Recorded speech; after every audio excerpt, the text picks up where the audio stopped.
Sawadee-kap. Hello and welcome to Daily Wisdom, Walking the Path with the Buddha. Today is our Pali Canon and English study group where we study the words of the Buddha in this book series titled The Words of the Buddha, The Path to Enlightenment, Revealing the Hidden. Today we're in volume 11 and we're going to be studying chapters 71 through 80. What we're going to be doing is displaying these chapters on the screen, and there'll be a student who will actually read each chapter, and then I'll share any teachings on that specific chapter to help you. And then I'll open up to any questions that you guys might have. Some students who've been joining regularly, they will read these books prior to class, and then they might have questions as they come to class. Other students that maybe you're joining us for the first time, you might not actually have read these chapters yet. So you may need to download these books in the future and then actually read them prior to class and come to class with any questions. But if you're joining us for the first time, I'd like to welcome you. I'd like to welcome anybody who is maybe also joining us regularly. I'd like to welcome all of you to the class so that we can join together and learn and study the words of the Buddha.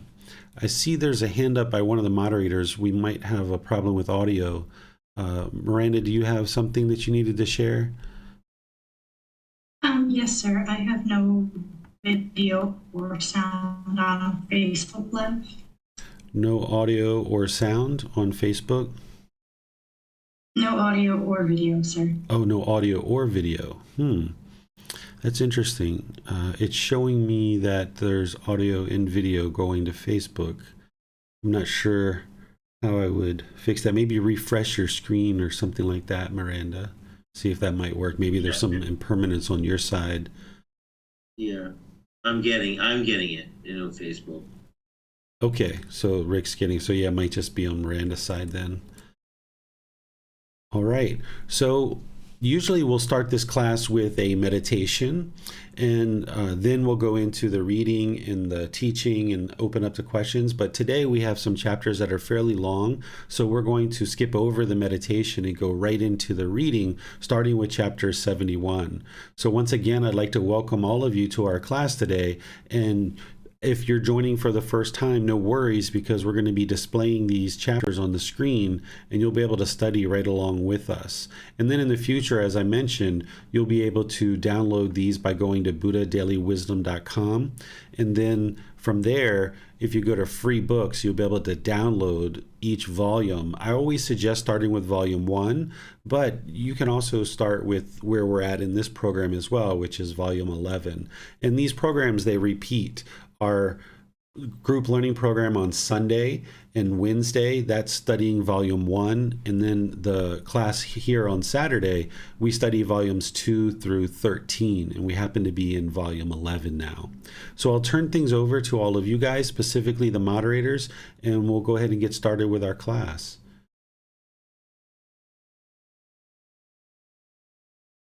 Okay, thank you, sir.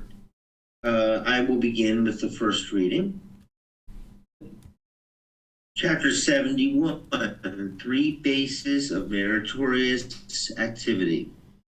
Monks, there are these three bases of meritorious activity, which is generating wholesome karma. What three?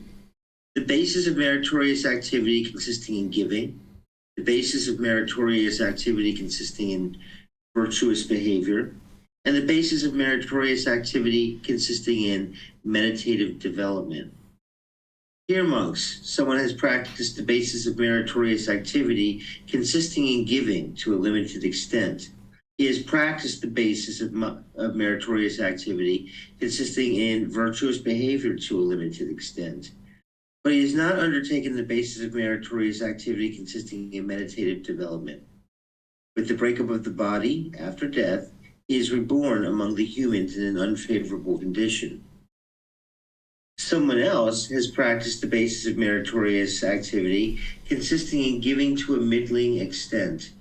He has practiced the basis of meritorious activity consisting in virtuous behavior to a middling extent.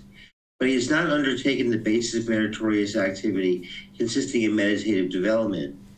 With the breakup of the body after death, he is reborn among humans in a favorable condition. Someone else has practiced the basis of meritorious activity consisting in giving to a superior extent. He has practiced the basis of meritorious activity consisting in virtuous behavior to a superior extent. But he has not undertaken the basis of meritorious activity consisting in meditative development. With the breakup of the body after death, he is reborn in companionship with the heavenly beings ruled by the four great kings. There, the four great kings who had practiced supremely the basis of meritorious activity consisting in giving and the basis of meritorious activity consisting in virtuous behavior, surpassed the heavenly beings ruled by the four great kings in 10 respects: in heavenly lifespan, heavenly beauty, heavenly happiness, heavenly glory, heavenly authority, and in heavenly forms, sounds, flavors, and physical objects. Someone else has practiced the basis of meritorious activity. Excuse me. Consisting in giving to a superior extent. He has practiced the basis of meritorious activity, consisting in virtuous behavior to a superior extent. But he has not undertaken the basis of meritorious activity, consisting in meditative development.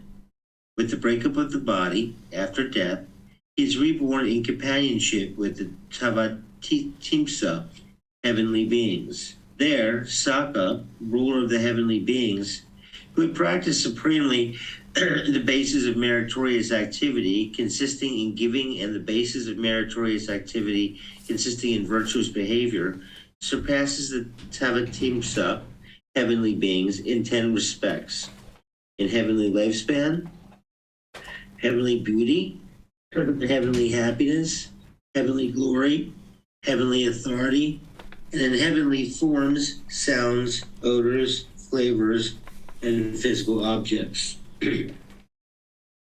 Someone else has practiced the basis of meritorious activity, consisting in giving to a superior extent. He has practiced the basis of meritorious activity, consisting in virtuous behavior to a superior extent. But he has not undertaken the basis of meritorious activity, consisting in meditative development. With the breakup of the body after death, he is reborn in companionship with the Yama heavenly beings. Excuse me for just a moment.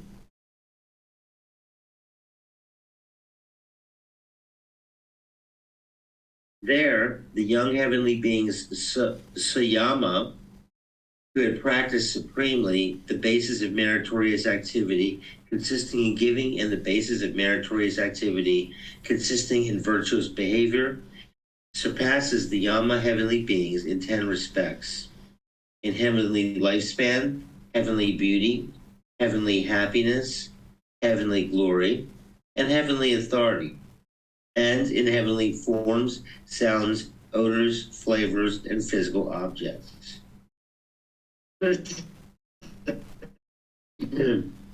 Someone else has practiced the basis of meritorious activity, consisting in giving to a superior extent.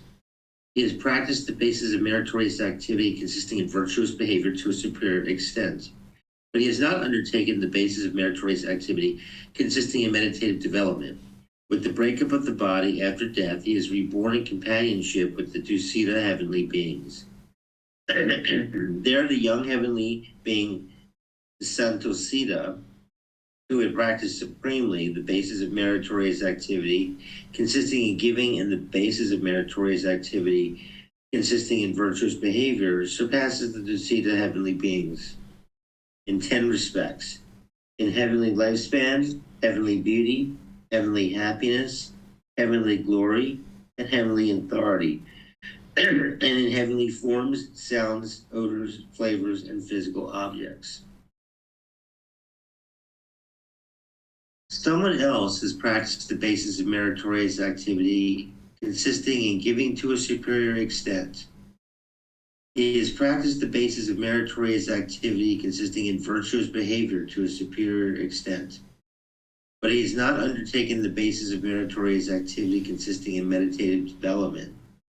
With the breakup of the body after death, he is reborn in companionship with the heavenly beings who excite in creation.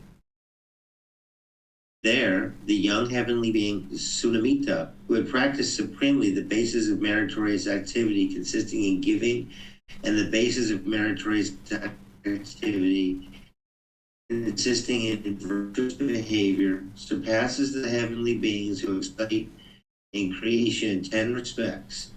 In heavenly lifespan, heavenly beauty, excuse me, I'm sorry about this, heavenly happiness, heavenly glory, heavenly authority, and in heavenly forms, sounds, odors, flavors, and physical objects. Finally, someone else has practiced the basis of meritorious activity consisting in giving to a superior extent. He has practiced the basis of meritorious activity consisting in virtuous behavior to a superior extent. But he has not undertaken the basis of meritorious activity consisting in meditative development. With the breakup of the body after death, he is reborn in companionship with the heavenly beings who control what is created by others. There, the young heavenly being Vasavati, who had practiced supremely the basis of meritorious activity consisting in giving and the basis of meritorious activity consisting in virtuous behavior, surpasses the heavenly beings who control what is created by others in 10 respects.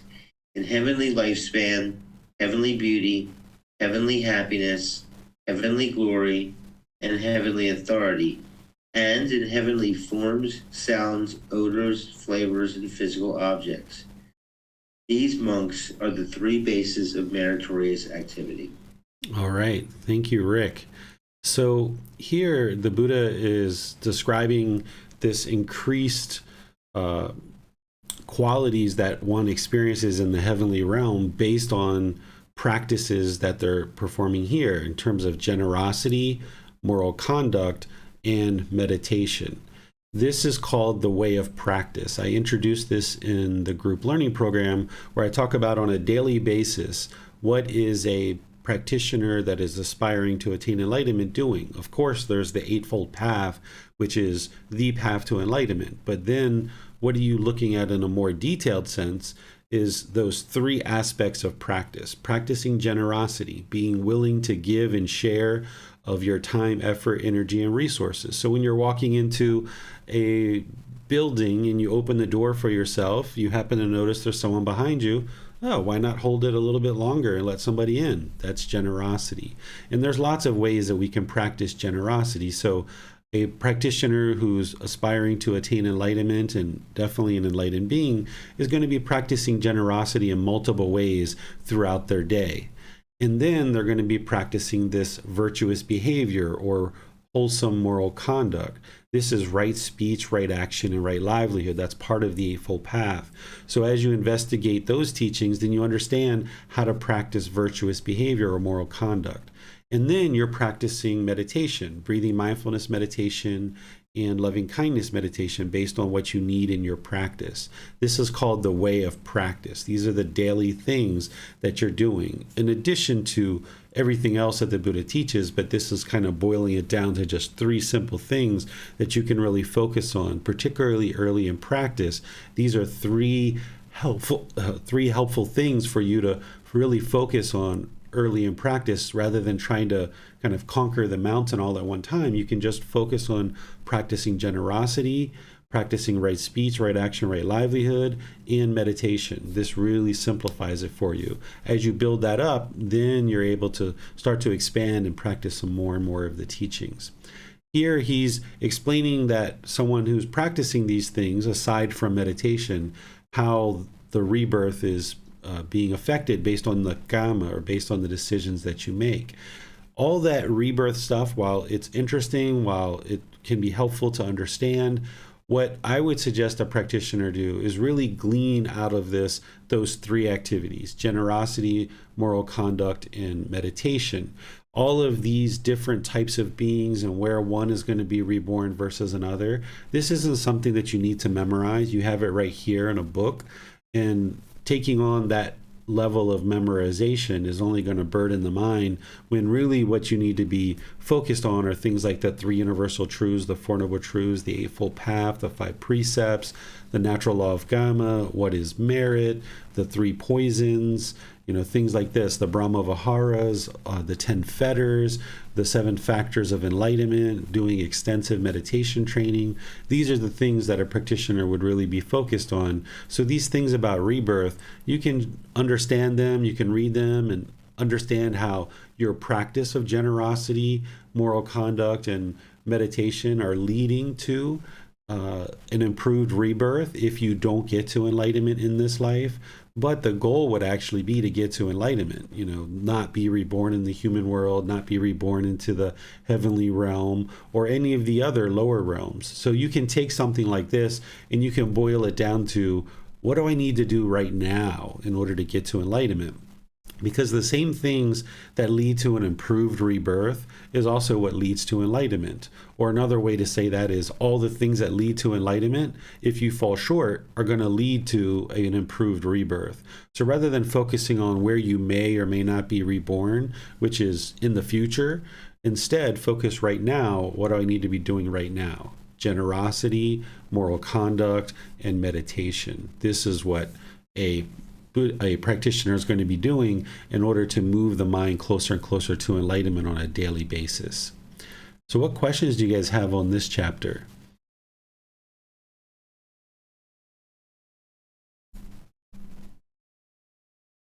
Doesn't appear that we have any questions on this one, sir.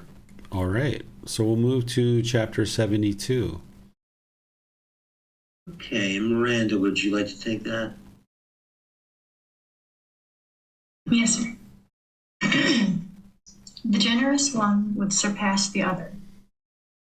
Here, Venerable Sir, there might be 2 disciples of the perfectly enlightened one, equal in confidence, virtuous behavior, moral conduct, and wisdom, but one is generous while the other is not. With the breakup of the body after death, they would both be reborn in a good destination in a heavenly world. When they have become heavenly beings, would there be any distinction or difference between them? There would be, Sumana, the perfectly enlightened one said. The generous one, having become a heavenly being, would surpass the other in 5 ways. In heavenly lifespan, heavenly beauty, heavenly happiness, heavenly glory, and heavenly authority.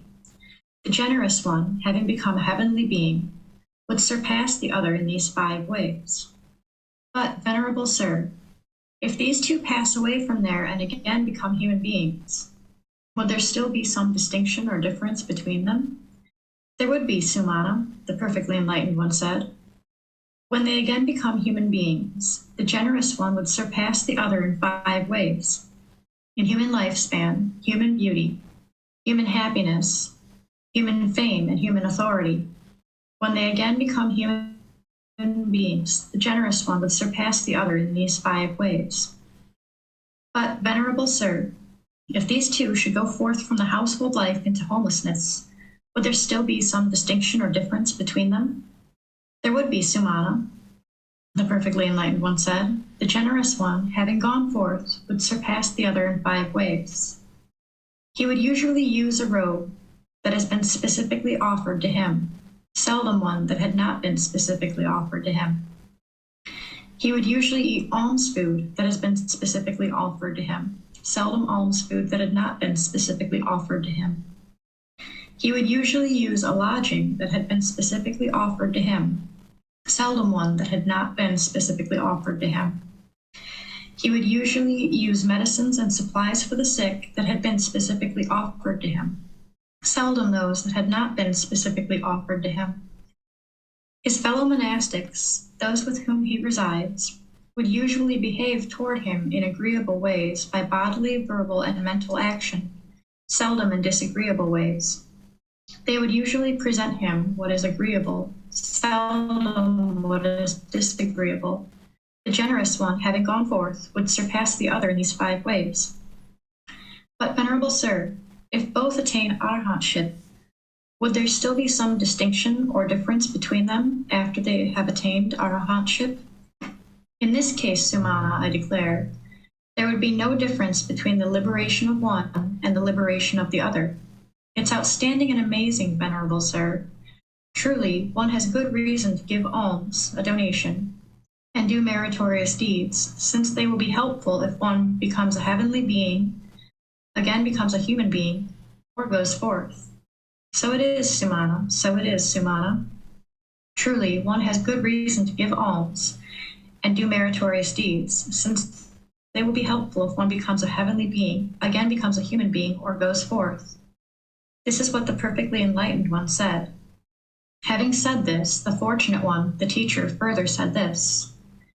As the stainless moon, moving through the sphere of space, outshines with its radiance all the stars in the world, so one accomplished in virtuous behavior, a person endowed with confidence, outshines by generosity all the selfish people in the world. As the 100-peaked rain cloud, thundering, covered in lightning, pours down rain upon the earth, overwhelming the plains and the lowlands, so the perfectly enlightened one's disciple, the wise one accomplished in vision, surpasses the selfish person in 5 specific respects: lifespan and glory, beauty and peacefulness, possessed well after death, rejoices in heaven. All right. Thank you, Miranda. So here, the Buddha is really talking about the question about generosity and understanding how that affects one's rebirth and what you can expect in that particular rebirth. If you remember back to the natural law of Gama, the Buddha talks about Gama is experienced in 3 ways, either in this very life, in the next rebirth, or on some subsequent occasion, which means some future rebirth. So here he's explaining the Gama as it relates to generosity, that we experience our generosity in this life, the next life, or some subsequent life. And he's showing you how the practice of generosity is helping you in these future rebirths. Now remember, the goal is to not be reborn and to not be reborn in heaven, even though he's talking about rebirth in heaven. Not that heaven's a bad place or anything, but the goal would be to get to enlightenment in this life so that there's no rebirth anywhere. If there is rebirth in the heavenly realm and one is in the 3rd stage of enlightenment as a non-returner, they will attain enlightenment in that next rebirth. From going from the human realm as a non-returner, they will be reborn in heaven and then attain enlightenment there. But there's other ways to get to the heavenly realm besides just attaining the 3rd stage of enlightenment. So if beings are being reborn into the heavenly realm, they're still experiencing their Gama. They still haven't attained enlightenment, and they can be reborn out of the heavenly realm back to human, as is being discussed here in this particular teaching.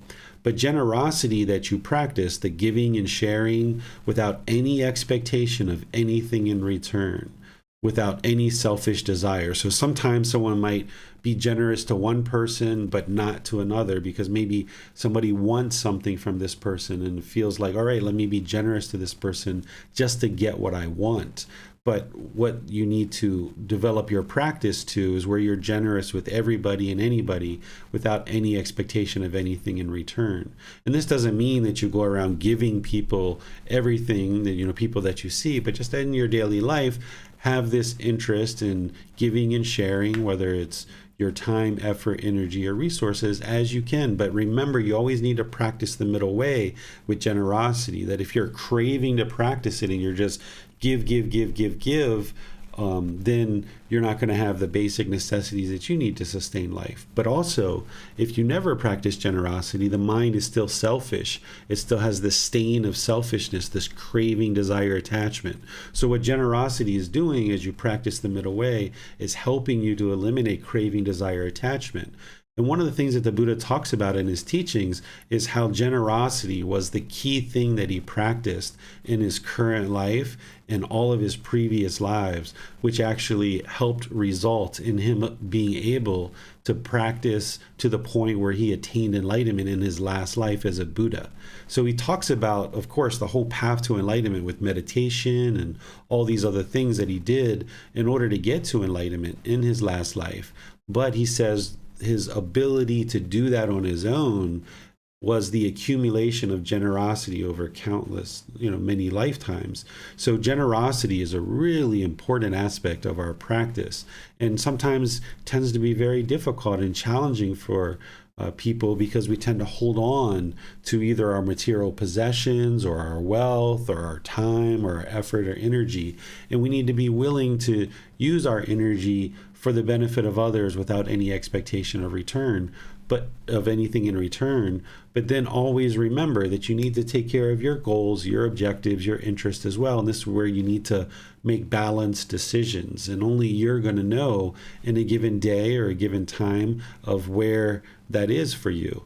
And that's going to adjust and change over time as your energy levels go up and down, as your health is maybe up and down, as you age, as your money and your income goes up and down. You're going to see that you're going to need to kind of keep your eye on this and just be aware of what you can and can't do, and just gradually ensure that you're interested in practicing to the point where you're willing to give and share without any expectation of anything in return. What questions do you guys have on this chapter?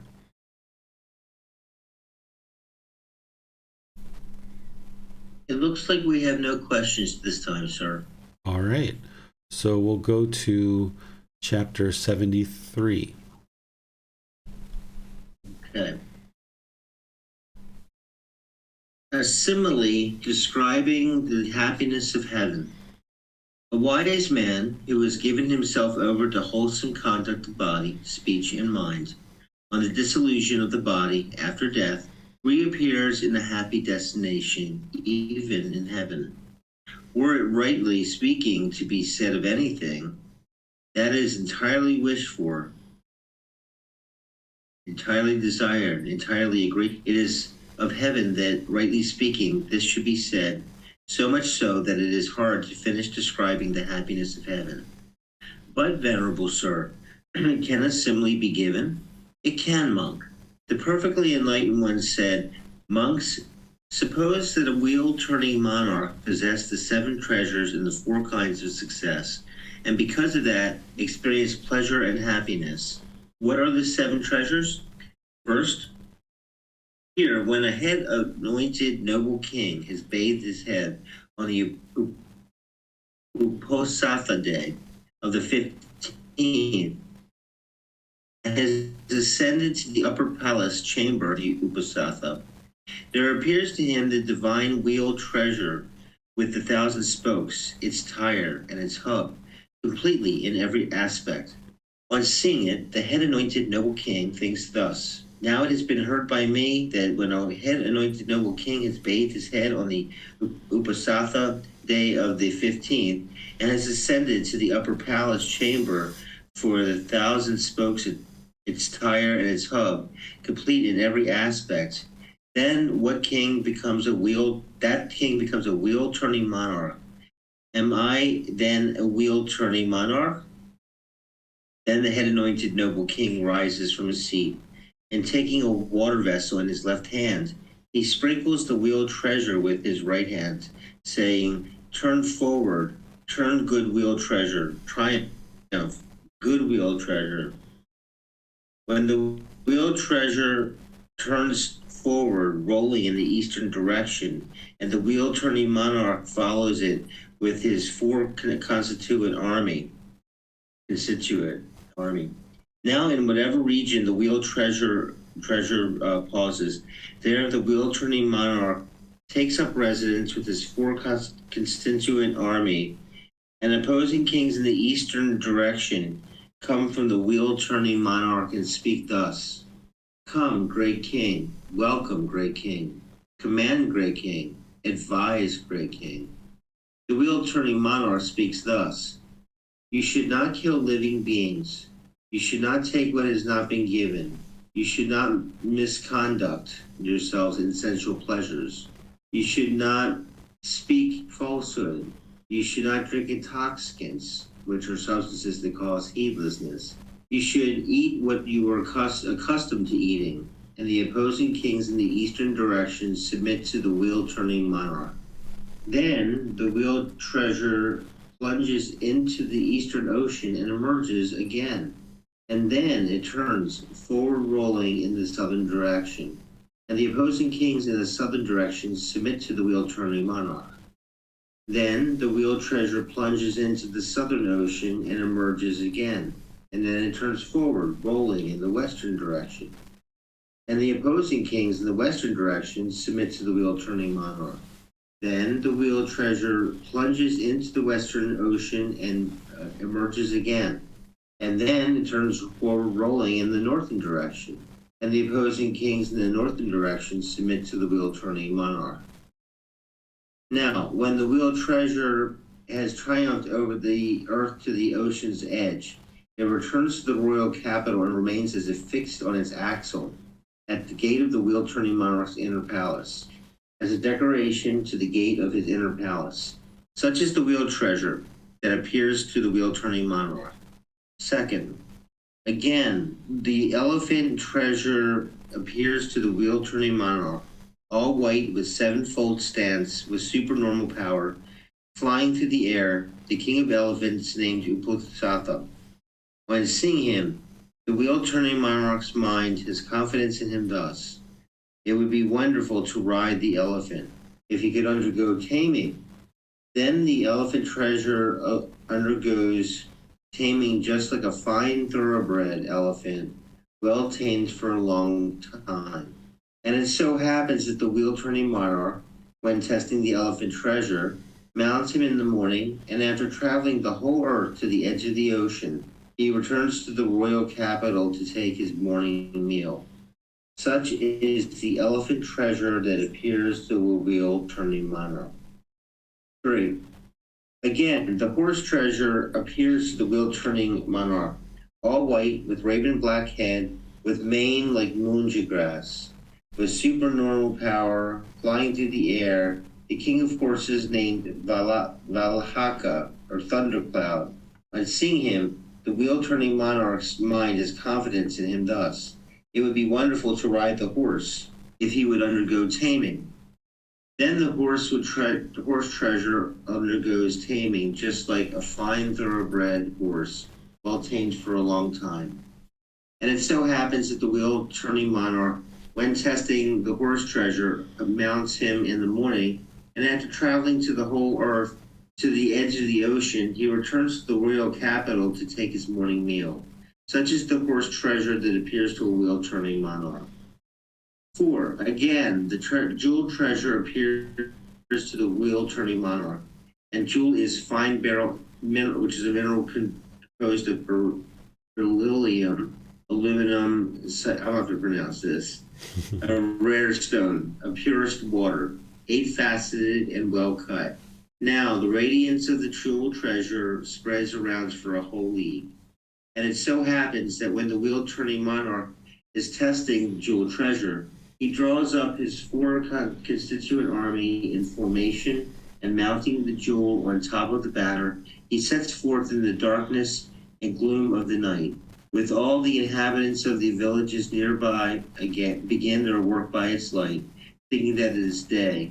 Such is the jewel treasure that appears to a wheel-turning monarch. And I would like to hand this over to Miranda, if you would, please. Yes, sir. 5.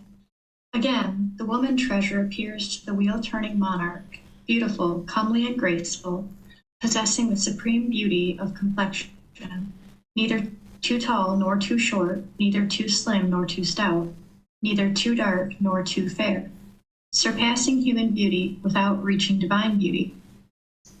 The touch of the woman treasure is such that it is like a cluster of kapok or cluster of cotton wool. When it is cool, her limbs are warm. When it is warm, her limbs are cool. From her body, the scent of sandalwood comes forth, and from her mouth, the scent of lotuses. She rises before the wheel-turning monarch and retires after him. She is eager to serve, agreeable in conduct, and sweet in speech. Since she is never lacking confidence to the wheel-turning monarch, even in thought, how could she be so in body? Such is the woman treasure that appears to a wheel-turning monarch. 6. Again, the steward treasure appears to the wheel-turning monarch. The divine eye, third eye, born of past action, is established in him, whereby he sees hidden stores of treasure, both with owners and ownerless. He approaches the wheel-turning monarch and says, "Sir, you remain at ease. I shall take care of your monetary affairs." And it so happens that when the wheel-turning monarch is testing the steward treasure, he boards a boat, and putting out into the river Ganges, in midstream he tells the steward treasure, "I need gold and bullion, steward." "Then, sir, let the boat be steered towards one bank." "Steward, it is actually here that I need gold and bullion." Then the steward treasure plunges both hands into the water and draws up a pot full of gold and bullion. And he tells the wheel-turning monarch, "Is this enough, sir? Is enough done, enough offered?" "This is enough, steward. Enough is done, enough offered." Such is the steward treasure that appears to a wheel-turning monarch. 7.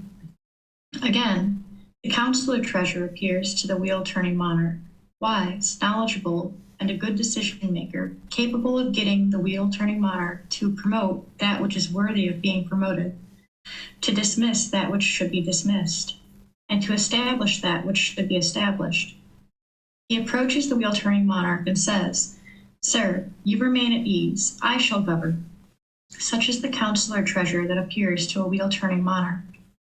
These are the 7 treasures that a wheel-turning monarch possesses. What are the 4 kinds of success? 1. Here, a wheel-turning monarch is handsome, attractive, and graceful, possessing the supreme beauty of complexion, and he surpasses other human beings in that respect. This is the first kind of success that a wheel-turning monarch possesses. 2. Again, a wheel-turning monarch lives long and endures long, and he surpasses other human beings in that respect.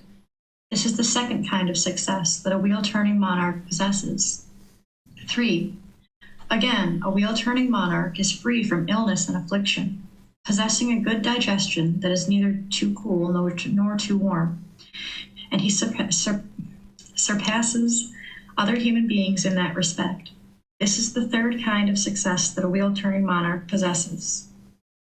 Again, a wheel-turning monarch is dear and agreeable to Brahmins and householders. Just as a father is dear and agreeable to his children, so too a wheel-turning monarch is dear and agreeable to Brahmins and householders. Brahmins and householders, too, are dear and agreeable to a wheel-turning monarch. Just as children are dear and agreeable to a father, so too Brahmins and householders are dear and agreeable to a wheel-turning monarch.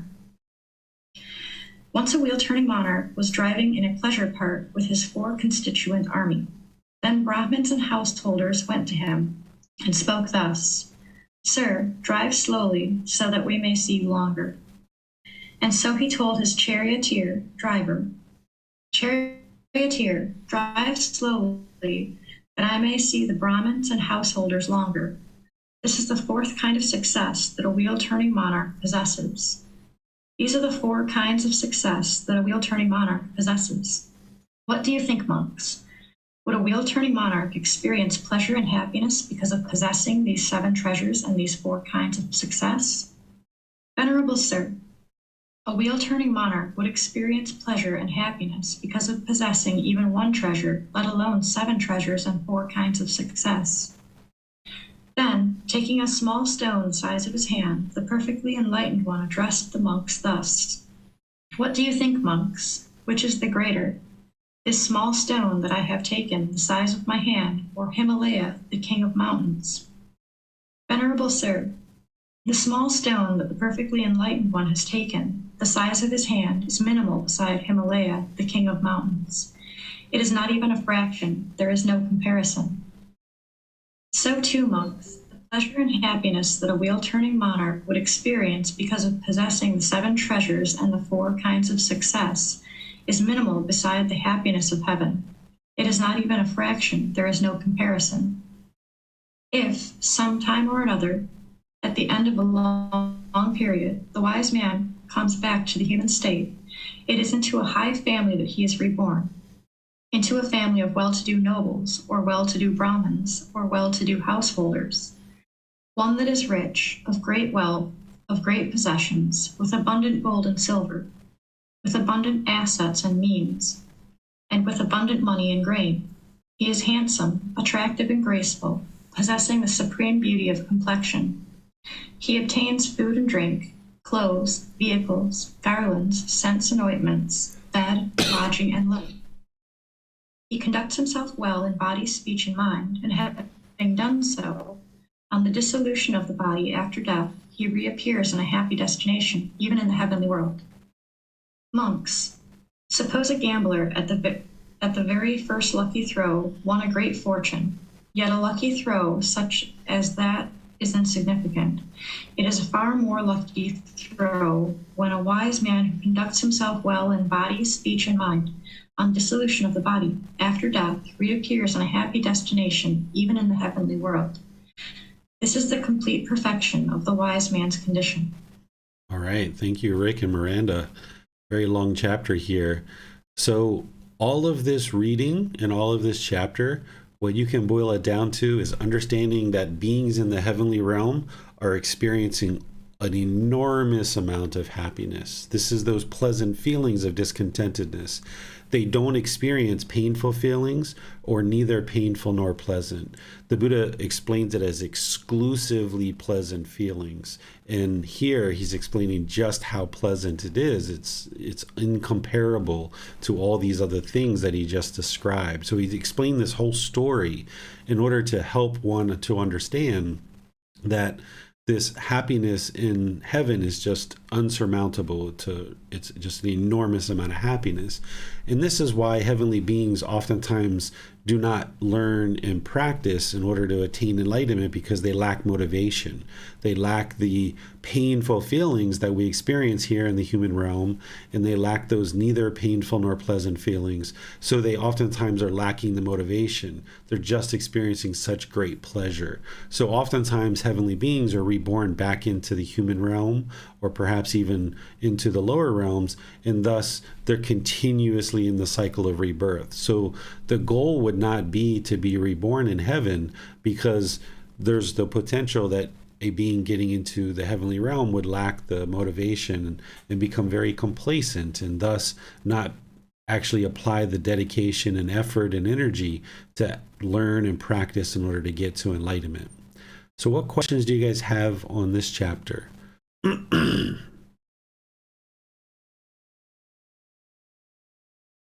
not seeing any at this time, sir. I see Ali raised her hand. You might not see that. I'm sorry, I did not see that come up. Go ahead, Ali. Thank you, Teacher David. Thank you, Rick. So when the Christian, they talk about when they die, they go to heaven. It's this heaven here, right? Yes, it's the same heaven. Oh, okay. So, because if we just practice generosity, then the chance of when we're dying after that we will go to heaven. It's generosity and improved moral conduct that the Buddha describes as what gets one to heaven. So if we weren't practicing the wholesome moral conduct, like you said in the previous chapter, then it's going to be potential rebirth back into the heavenly realm. So if we're only practicing generosity and moral conduct to a kind of lesser extent, then that is typically rebirth back into the human realm and maybe an unfavorable condition. But by practicing the generosity and moral conduct to a middle extent, that's where we start to now see this improved rebirth. And especially when you get to practicing generosity and moral conduct to a superior extent, that's where we really see rebirth into the heavenly realm. Okay, so it sounds like in the heavenly realm, it's not as a good place to practice. It is, am I right? Like Earth is more, it's a better place to practice, right? There's more motivation in the human realm. So the heavenly realm is right here as well. We talk about it as realm, and we usually talk about, the heavenly realm being way up away from us, but heavenly beings can actually interact with us right here where we are right now. But being in a human existence, there's more motivation because we experience all three feelings of pleasant, painful, neither painful nor pleasant. So that tends to produce more motivation, more encouragement. This dedication, determination, and diligence tends to be arising in the mind as we apply our effort, more so than what we experience in the heavenly realm. In the heavenly realm, there's just a lot of complacency because there's so much pleasure there. Right. Okay. Thank you. You're welcome.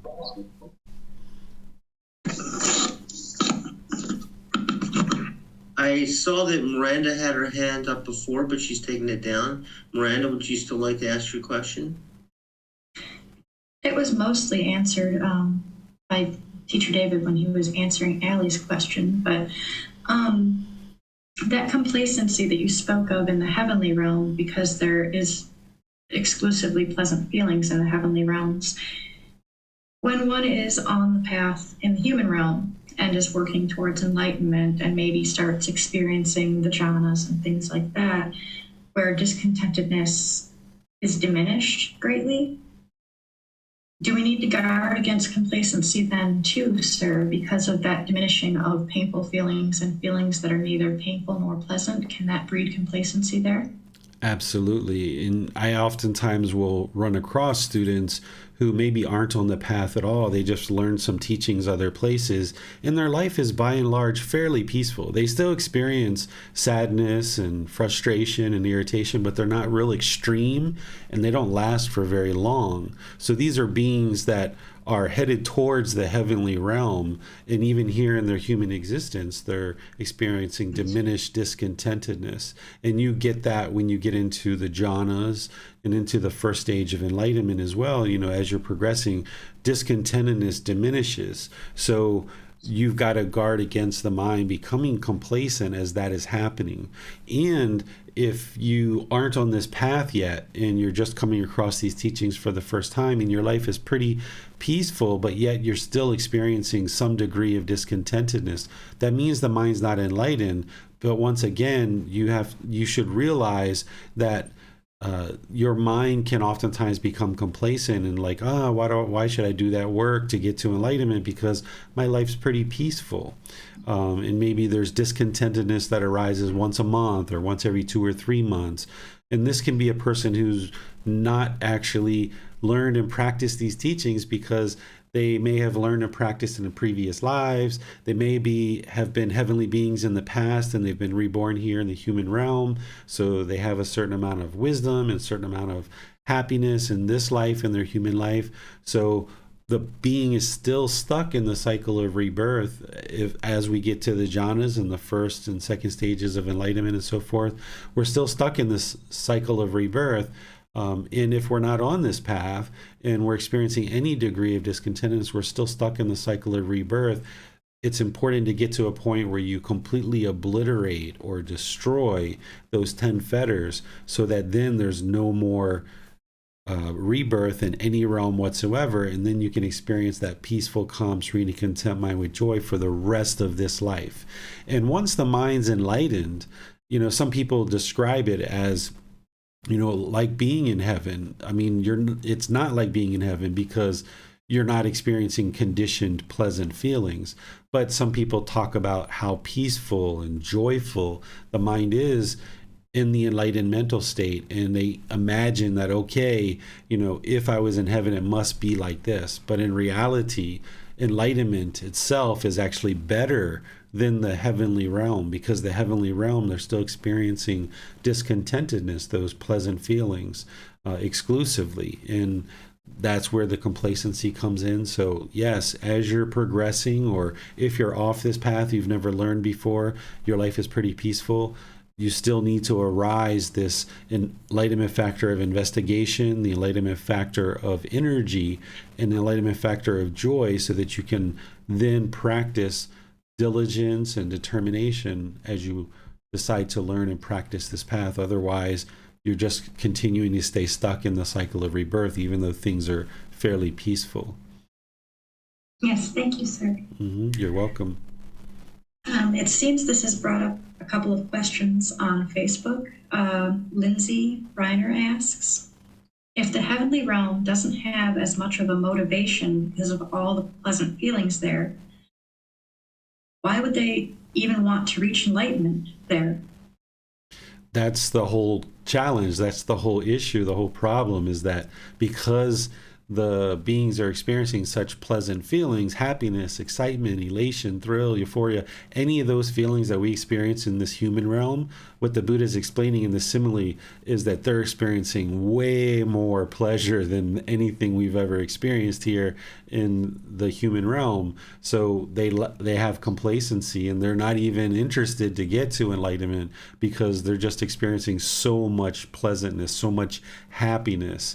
And that's the difficulty of being reborn there, and this is where some people that aspire to be reborn in heaven, if they don't know what is being described here about the complacency, they're actually setting themselves up to fail. There's some people who are very eager to be reborn in heaven, and they think that that's actually the goal, or they think that that's desirable.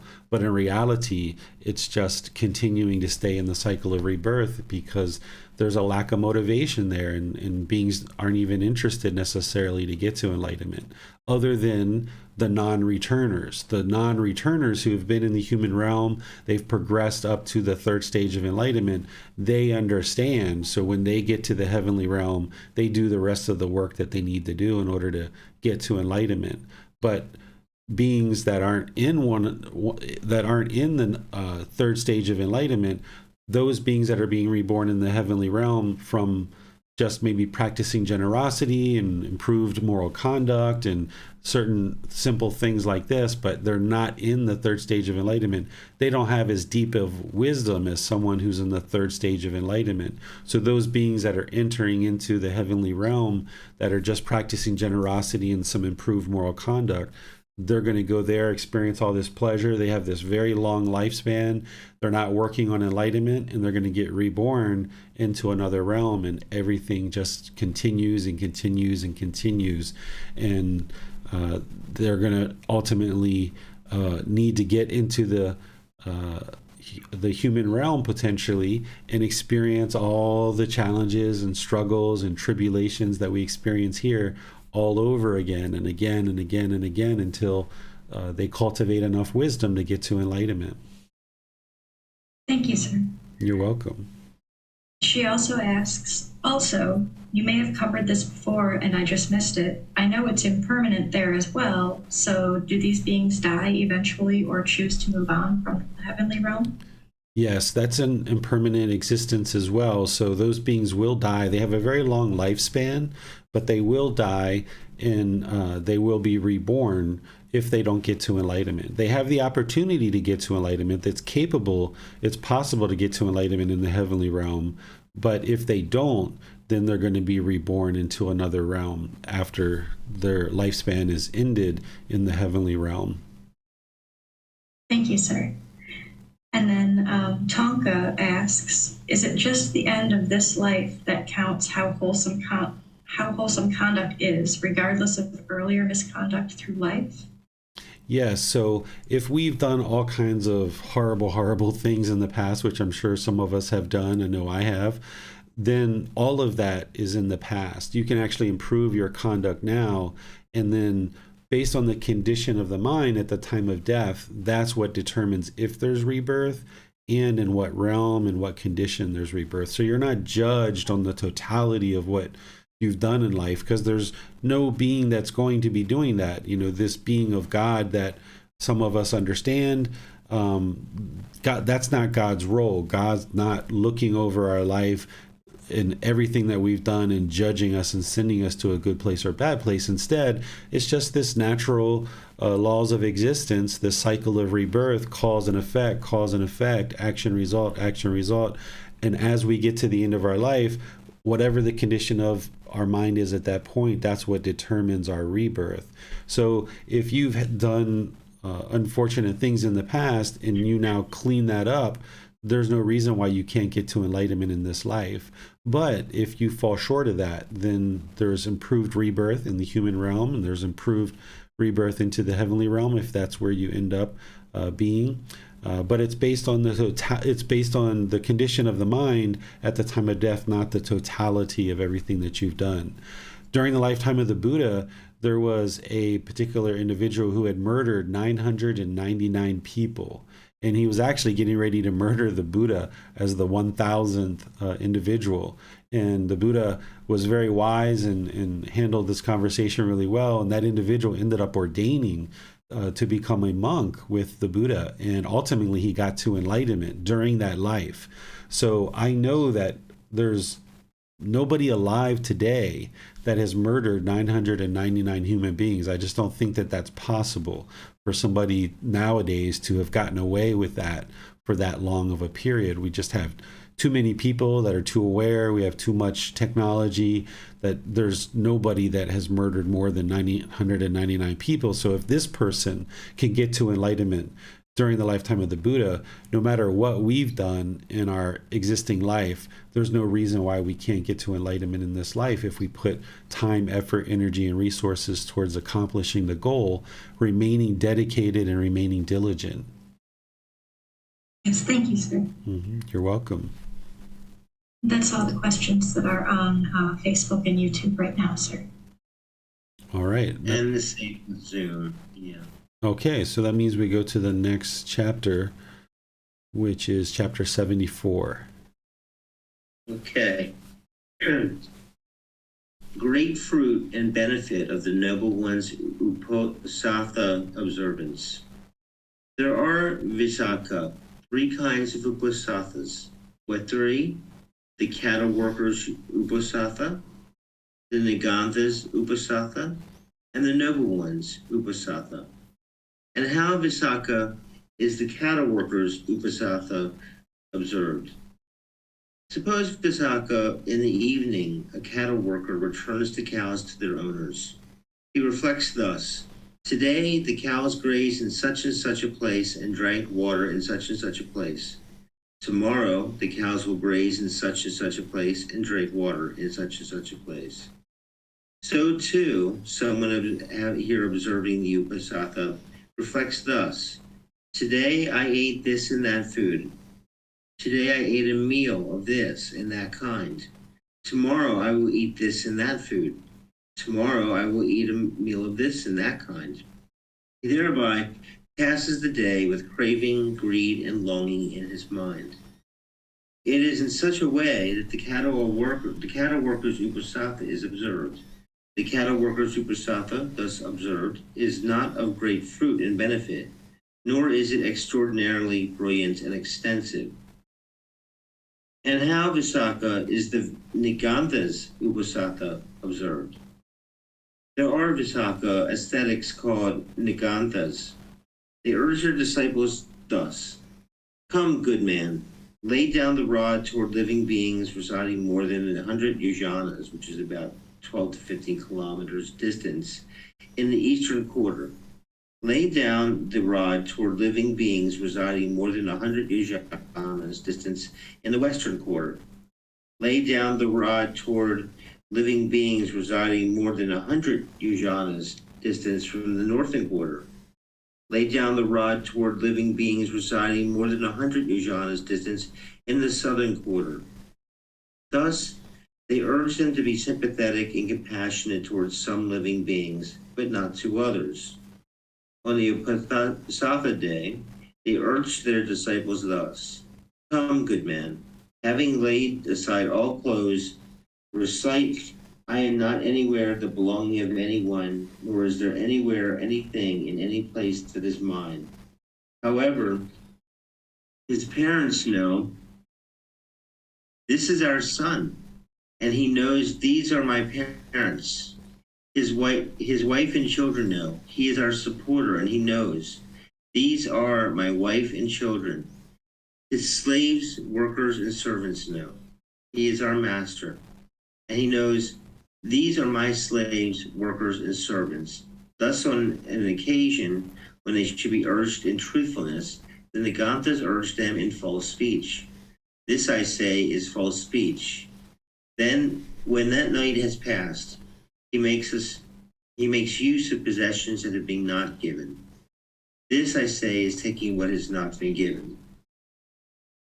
It is in such a way that the Niganthas upasatha is observed. When one has observed the upasatha in the way of the Niganthas, the upasatha is not of great fruit and benefit, nor is extraordinarily brilliant and extensive. And how, Visakha, is the noble one's upasatha observed? The defiled mind is cleansed by effort, and now is the defiled mind cleared by, how is the defiled mind cleansed by effort? Here, Visakha, a noble disciple recollects the Tathagata thus: the perfectly enlightened one is an arahant, perfectly enlightened, accomplished in true wisdom and conduct, fortune, knower of the world, unsurpassed trainer of persons to be tamed, teacher of heavenly beings and humans, the enlightened one, the perfectly enlightened one. When a noble disciple recollects the Tathagata, his mind becomes tranquil, joy arises, and the defilements of the mind are abandoned in the same way that one's head, when dirty, is cleansed by effort. And how, Visakha, does one cleanse a dirty head by effort? By means of cleansing paste, clay, water, and the appropriate effort by the person. It is in such a way that one's head, when dirty, is cleansed by effort. So too, the defiled mind is cleansed by effort. This is called a noble disciple who observes the upasatha of Brahma, or God, who resides together with God, and it is by considering God that his mind becomes tranquil, joy arises, and the defilements of the mind are abandoned. It is in this way that the defiled mind is cleansed by effort. The defiled mind, Visakha, is cleansed by effort. And how is the defiled mind cleansed by effort? Here, Visakha, a noble disciple recollects the teachings of thus. The teachings are well expounded by the perfectly enlightened one, directly visible, immediate, inviting one to come and see, applicable to be personally experienced by the wise. When a noble disciple recollects, in other words, recalls or remembers the teachings, his mind becomes tranquil, joy arises, and the defilements of the mind are abandoned in the same way that one's body, when dirty, is cleansed by effort. And how, Visakha, does one cleanse a dirty body by effort? By means of a bathing brush, lime powder, water, and the appropriate effort by the person. It is in such a way that one's body, when dirty, is cleansed by effort. So too, the defiled mind is cleansed by effort. This is called a noble disciple who observes the upasatha of the teachings, who resides together with the teachings, and it is by considering the teachings that his mind becomes tranquil, joy arises, and the defilements of the mind are abandoned. It is in this way that the defiled mind is cleansed by effort. The defiled mind, Visakha, is cleansed by effort. And how is the defiled mind cleansed by effort? Here, Visakha, a noble disciple recollects the community thus. The community of the perfectly enlightened one's disciples is practicing the good way, practicing the straight way, practicing the true way, practicing the proper way. That is, 4 pairs of persons, the 8 types of individuals. This community of the perfectly enlightened one's disciples is worthy of gifts, worthy of hospitality, worthy of offerings, worthy of respectful salutation, the unsurpassed field of merit for the world. When a noble disciple recollects the community, his mind becomes tranquil, joy arises, and the defilements of the mind are abandoned in the same way that a dirty cloth is cleansed by effort. And how, Visakha, does one cleanse a dirty cloth by effort? By means of heat, lye, cow dung, water, and the appropriate effort by the person. It is in such a way that a dirty cloth is cleansed by effort. So too, the defiled mind is cleansed by effort. This is called a noble disciple who observes the upasatha of the community, who resides together with the community, and it is by considering the community that his mind becomes tranquil, joy arises, and the defilements of the mind are abandoned. It is in this way that the defiled mind is cleansed by effort. The defiled mind, Visakha, is cleansed by effort. And how is the defiled mind cleansed by effort? Here, Visakha, a noble disciple recollects or recalls, remembers his own virtuous behavior or moral conduct as unbroken, untorn, unblemished, unblotched, liberating, praised by the wise, not misunderstood, and leading to concentration. When a noble disciple recollects, recalls, or remembers his virtuous behavior or moral conduct, his mind becomes tranquil, joy arises, and the defilements of the mind are abandoned in the same way that a dirty mirror is cleansed by effort. And how, Visakha, is a dirty mirror cleansed by effort? By means of oil, ashes, roll of cloth, and the appropriate effort by the person. It is in such a way that a dirty mirror is cleansed by effort. So, too, the defiled mind is cleansed by effort. This is called a noble disciple who observes the upasatha of virtuous behavior or moral conduct, who resides together with virtuous behavior, moral conduct, and it is by considering virtuous behavior that his mind becomes tranquil, joy arises, and the defilements of the mind are abandoned. It is in this way that the defiled mind is cleansed by effort. And I would like to pass the reading off to Miranda. The defiled mind, Visakha, is cleansed by effort. And how is the defiled mind cleansed by effort? Here, Visakha, a noble disciple recollects the heavenly beings thus.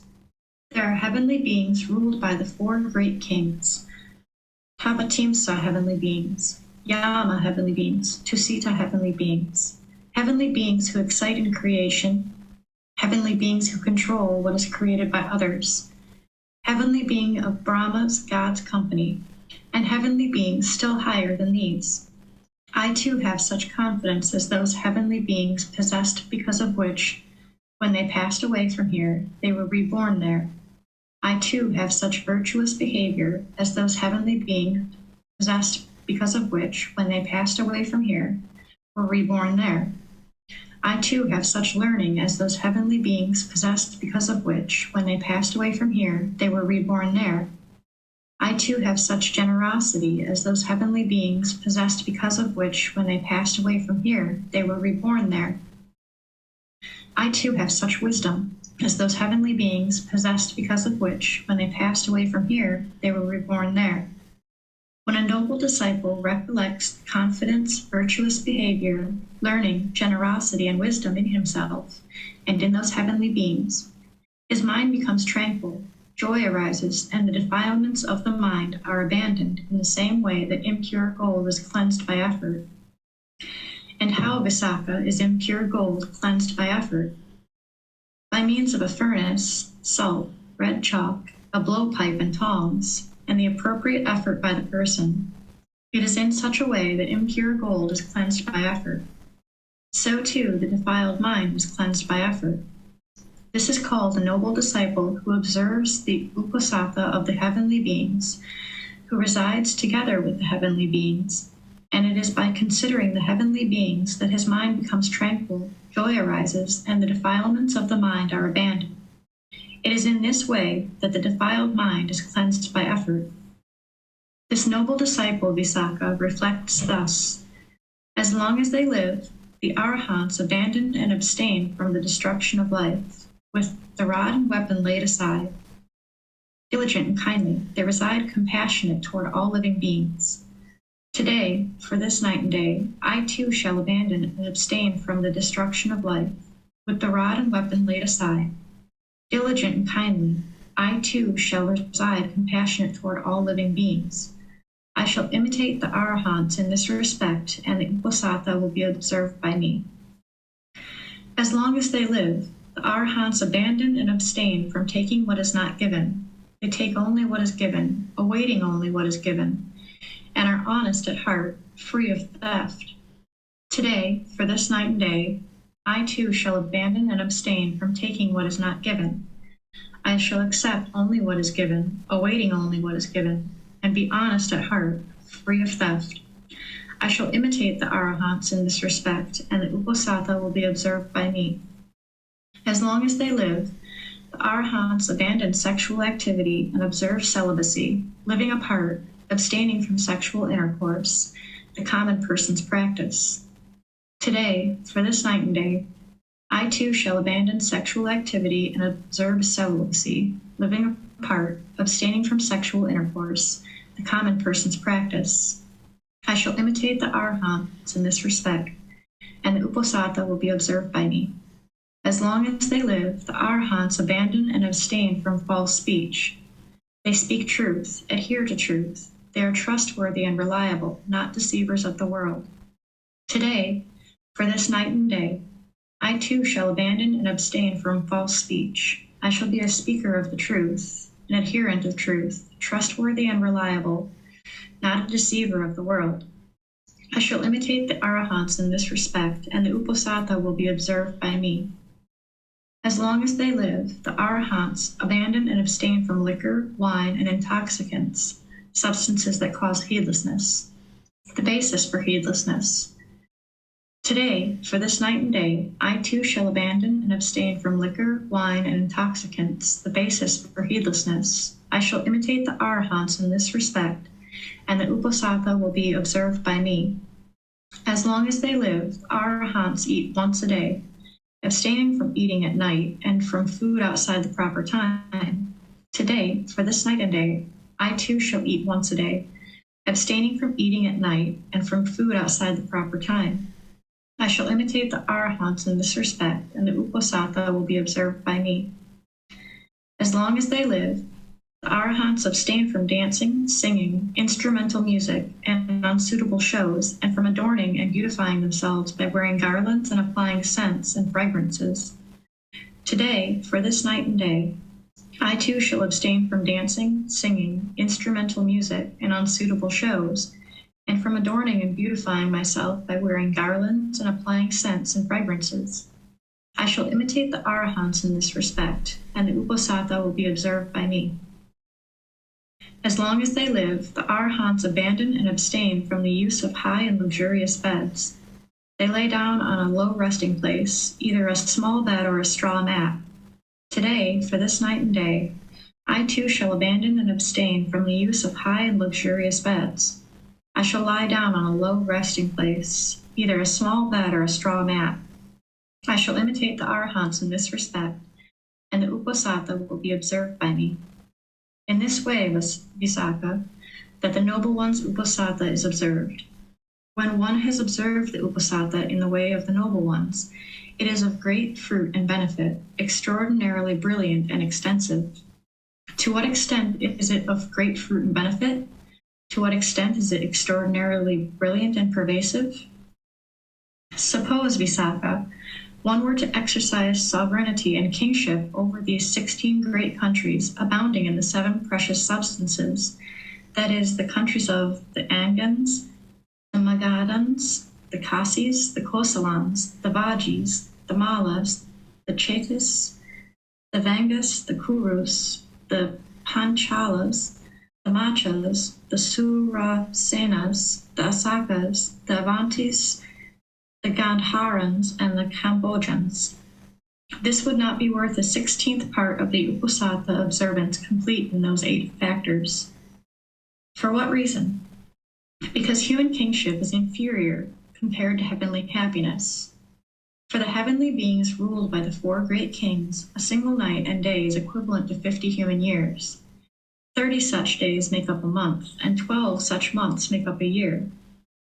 The lifespan of the heavenly beings ruled by the 4 great kings is 500 such heavenly years. It is possible, Visakha, that a woman or man here who observes the Uposatha complete in these 8 factors will, with the breakup of the body after death, be reborn in companionship with the heavenly beings ruled by the 4 great kings. It was with reference to this that I said human kingship is poor compared to heavenly happiness.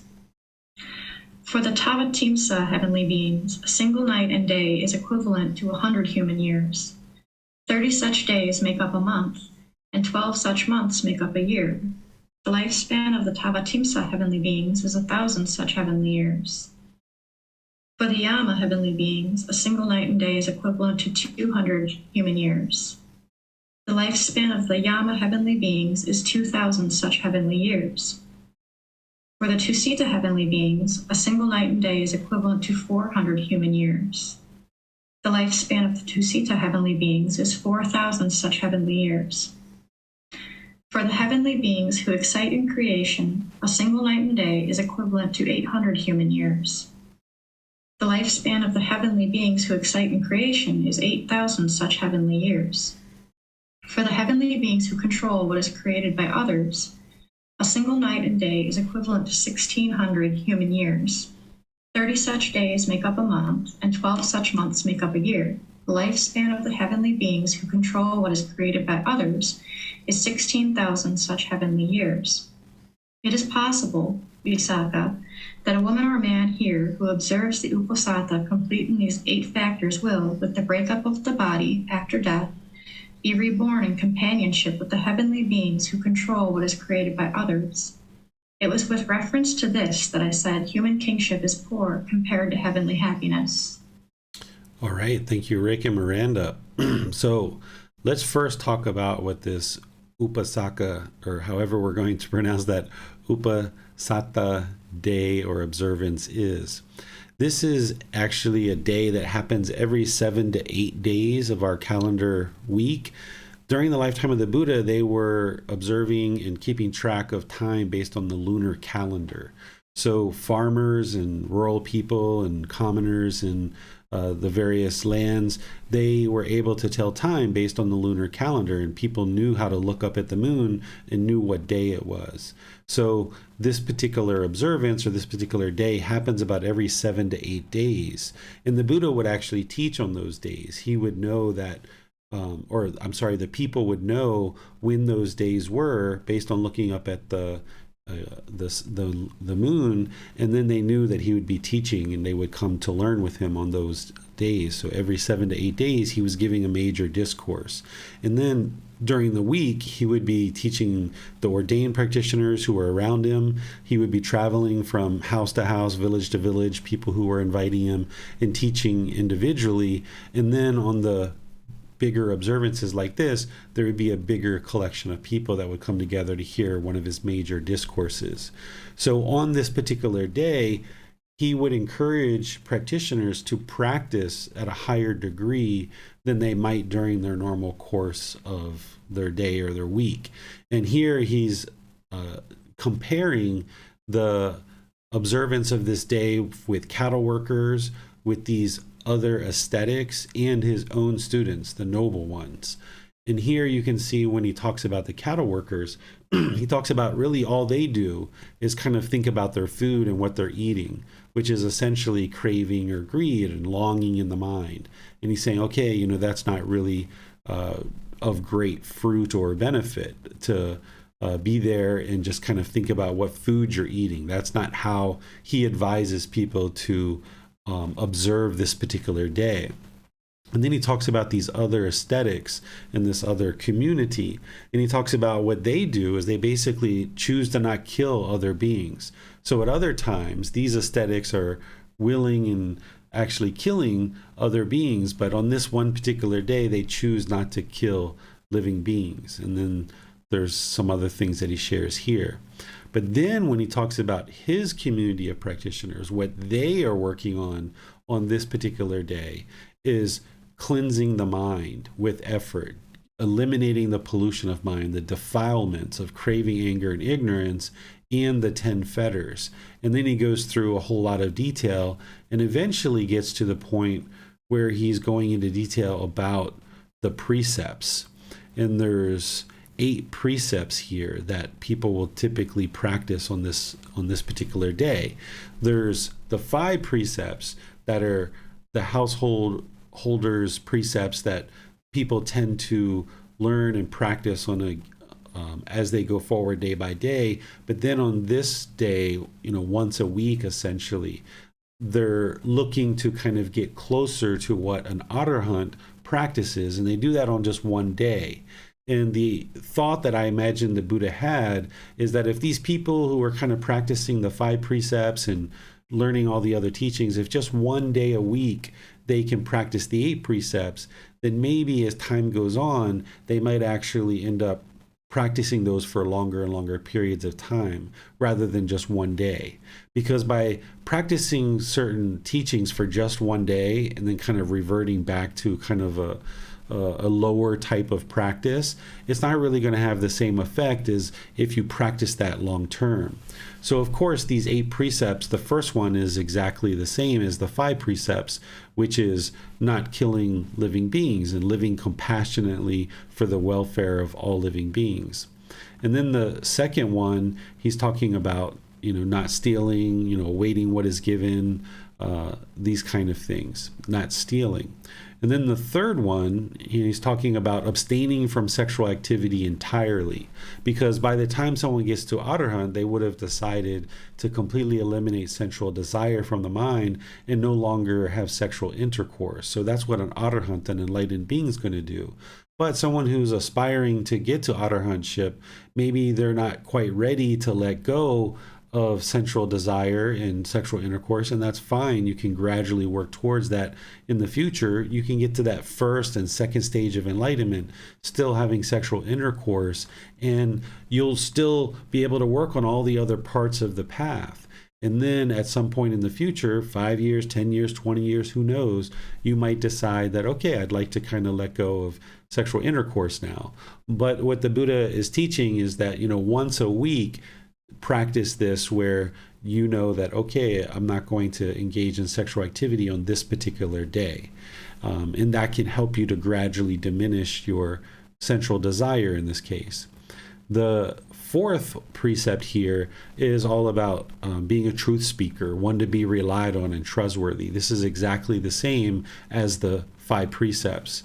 By the way, this third precept in the 5 precepts is just not having sexual misconduct, but in the 8 precepts, it's completely eliminating sexual contact altogether.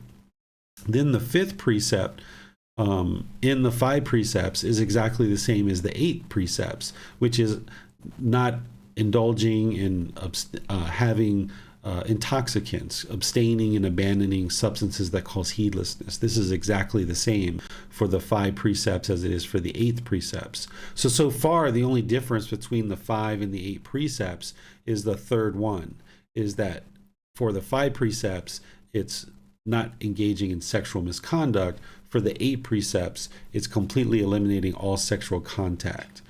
And then we go into the 6th precept, which is eating once a day. So this is what people practice during the lifetime of the Buddha. And in other parts of his teachings, what he talks about is he talks about moderation of eating.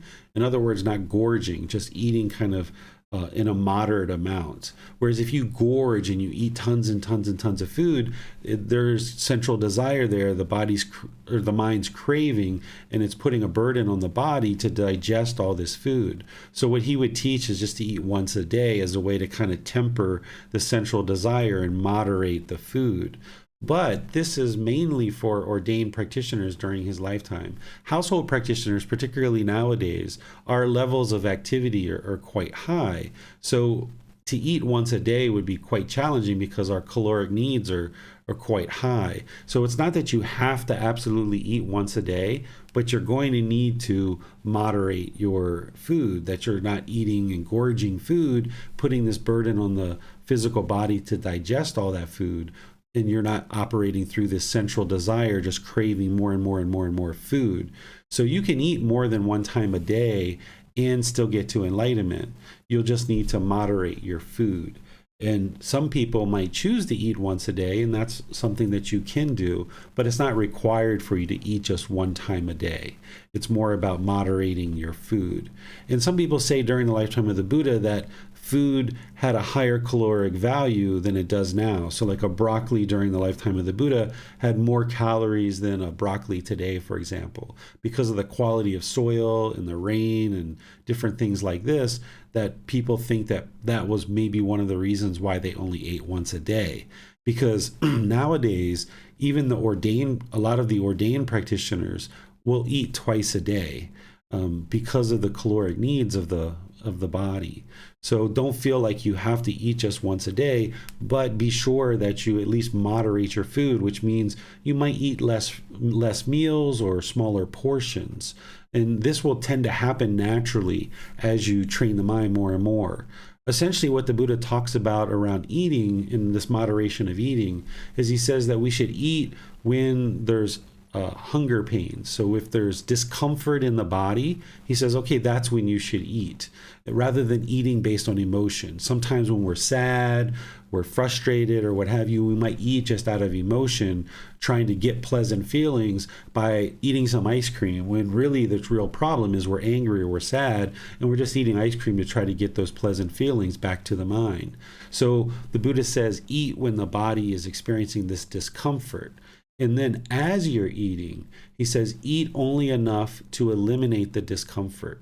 Anything else more than that is overeating.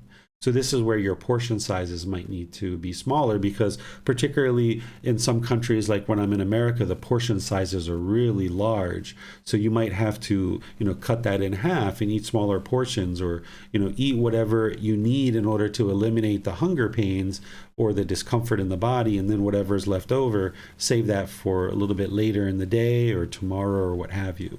So that's what you should look at practicing for the sixth precept if you decide to move your practice up to this point. The seventh precept, the Buddha is talking about dancing, singing, instrumental music, unsuitable shows, adorning the body with beautification, wearing garlands and scents and fragrances. The first part of this, the dancing, singing, instrumental music, and unsuitable shows, this is helping once again to eliminate sensual desire, where the mind is longing and yearning for pleasure through the eyes or the ears and so forth. And then the other part where he's talking about beautification of the body and wearing garlands and scents and stuff like this is helping to eradicate the fetter of personal existence view. That as long as we're beautifying the body, we're wearing jewelry and garlands and putting scents, then we're identifying with this body as who we are as a person, and we're trying to project a certain self-image or a certain self-identity in the world.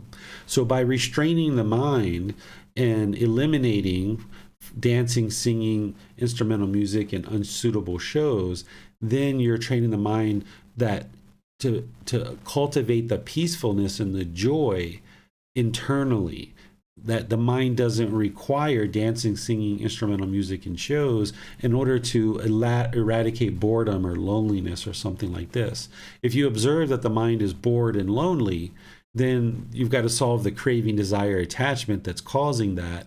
And the way that we tend to do it in the unenlightened state when we're untrained is we long and yearn for something like dancing, singing, music, or shows. So if you purge this out of your practice for a period of time, whenever you're ready to do that, you can go without TV or without radio, without driving with music, without doing what the Buddha is describing here for 6 months or a year, and observe that the mind can actually attain peacefulness and calmness, serenity and contentedness with joy, even without these things. And then when you observe that the mind is no longer longing and yearning for these things, there's no harm in dancing or singing or listening to music. Still aren't interested in unsuitable shows, which would be like, pornography or things like that. But there's no harm in you going to watch a show, for example, like a Broadway play, or maybe your child is in a show at school and you like to go watch that. It's when the mind is longing and yearning and craving to dance, or longing, yearning to sing or listen to music or watch shows. That's when the mind still has sensual desire. So the way that you eliminate the sensual desire is you strip out this stuff and you peel back your practice, bring it down to bare bones minimum, where you're not doing these things for an extended period of time. Any loneliness or boredom or displeasure that arises in the mind over that period, then you work on that, you train the mind with meditation and other teachings. And then when you observe that you've gone an extended period of time not doing these things and the mind is getting more and more peacefulness and joy, then if you decide to start doing these things again, then so be it. But you'll probably find that you'll do less of these things after you've trained your mind in this way than when you weren't training the mind. So you can still do these things and be enlightened, but you just need to do them without craving, desire, attachment. And the same thing with beautification of the body is that you can go a period of time without this beautification of the body, where you're adorning the body with jewelry or scents or fragrances. For women who might wear makeup, you might choose to go without makeup for an extended period of time and do that for 6 months, a year, however long. And then when you observe that the mind is no longer craving to beautify the body like this, in males as well, that, wearing jewelry or rings or even watches or bracelets or things like this, when you purge all of that stuff out of your practice and you see for an extended period of time you don't need that, then when you observe that the mind is no longer craving it, then if you choose to wear a ring or you choose to wear a little bit of cologne here and there, then so be it. But you might observe that you don't have an interest to do that anymore after you go for an extended period of time without it. So that's what this guidance is there for. During the lifetime of the Buddha and for ordained practitioners, they wouldn't do any of these things. But for us household practitioners, we can just purge it out of our practice for a period of time. I suggest a minimum of 6 months, upwards of a year or so. Observe the mind. So you go through all the seasons, you go through all the changes in the weather and environment, and observe if there's any loneliness or boredom that comes into the mind, and then solve that through training the mind to eliminate craving, desire, attachment. Then after that period of time, if you would like to go back to doing these things, then you can go back to doing it and observe that there's no craving, desire, attachment to do these things. And then the 8th precept here, the Buddha is talking about sleeping in a high or luxurious bed. This tends to produce conceit in the mind. This is where the ego arises in the mind. So by sleeping in a low position, you're actually helping to eradicate conceit by going down into the bed and getting up out of the bed. You might decide to just put your mattress on the floor, get rid of your box spring, get rid of your frame, just put the mattress on the floor, and this is really helpful. This is an easy one that anybody can do at any time, and it really helps gradually over time to eradicate that arrogance and pride, the measuring and comparing, the judging of others. And this is very wise and would be very helpful for you. And it requires, or it needs an extended period of time. You can't just, sleep on the floor for a week and your conceit's gone, because there's other things that you're going to be doing in order to eradicate conceit, which is something we're going to be talking about in the group learning program tomorrow. So this is a real easy one in terms of putting your sleeping on the floor, not having like 15 different pillows and all these amazingly fluffy blankets. Just a simple, pillow or two, just one blanket or so, or 2 blankets, whatever you need to stay warm. Nothing real luxurious.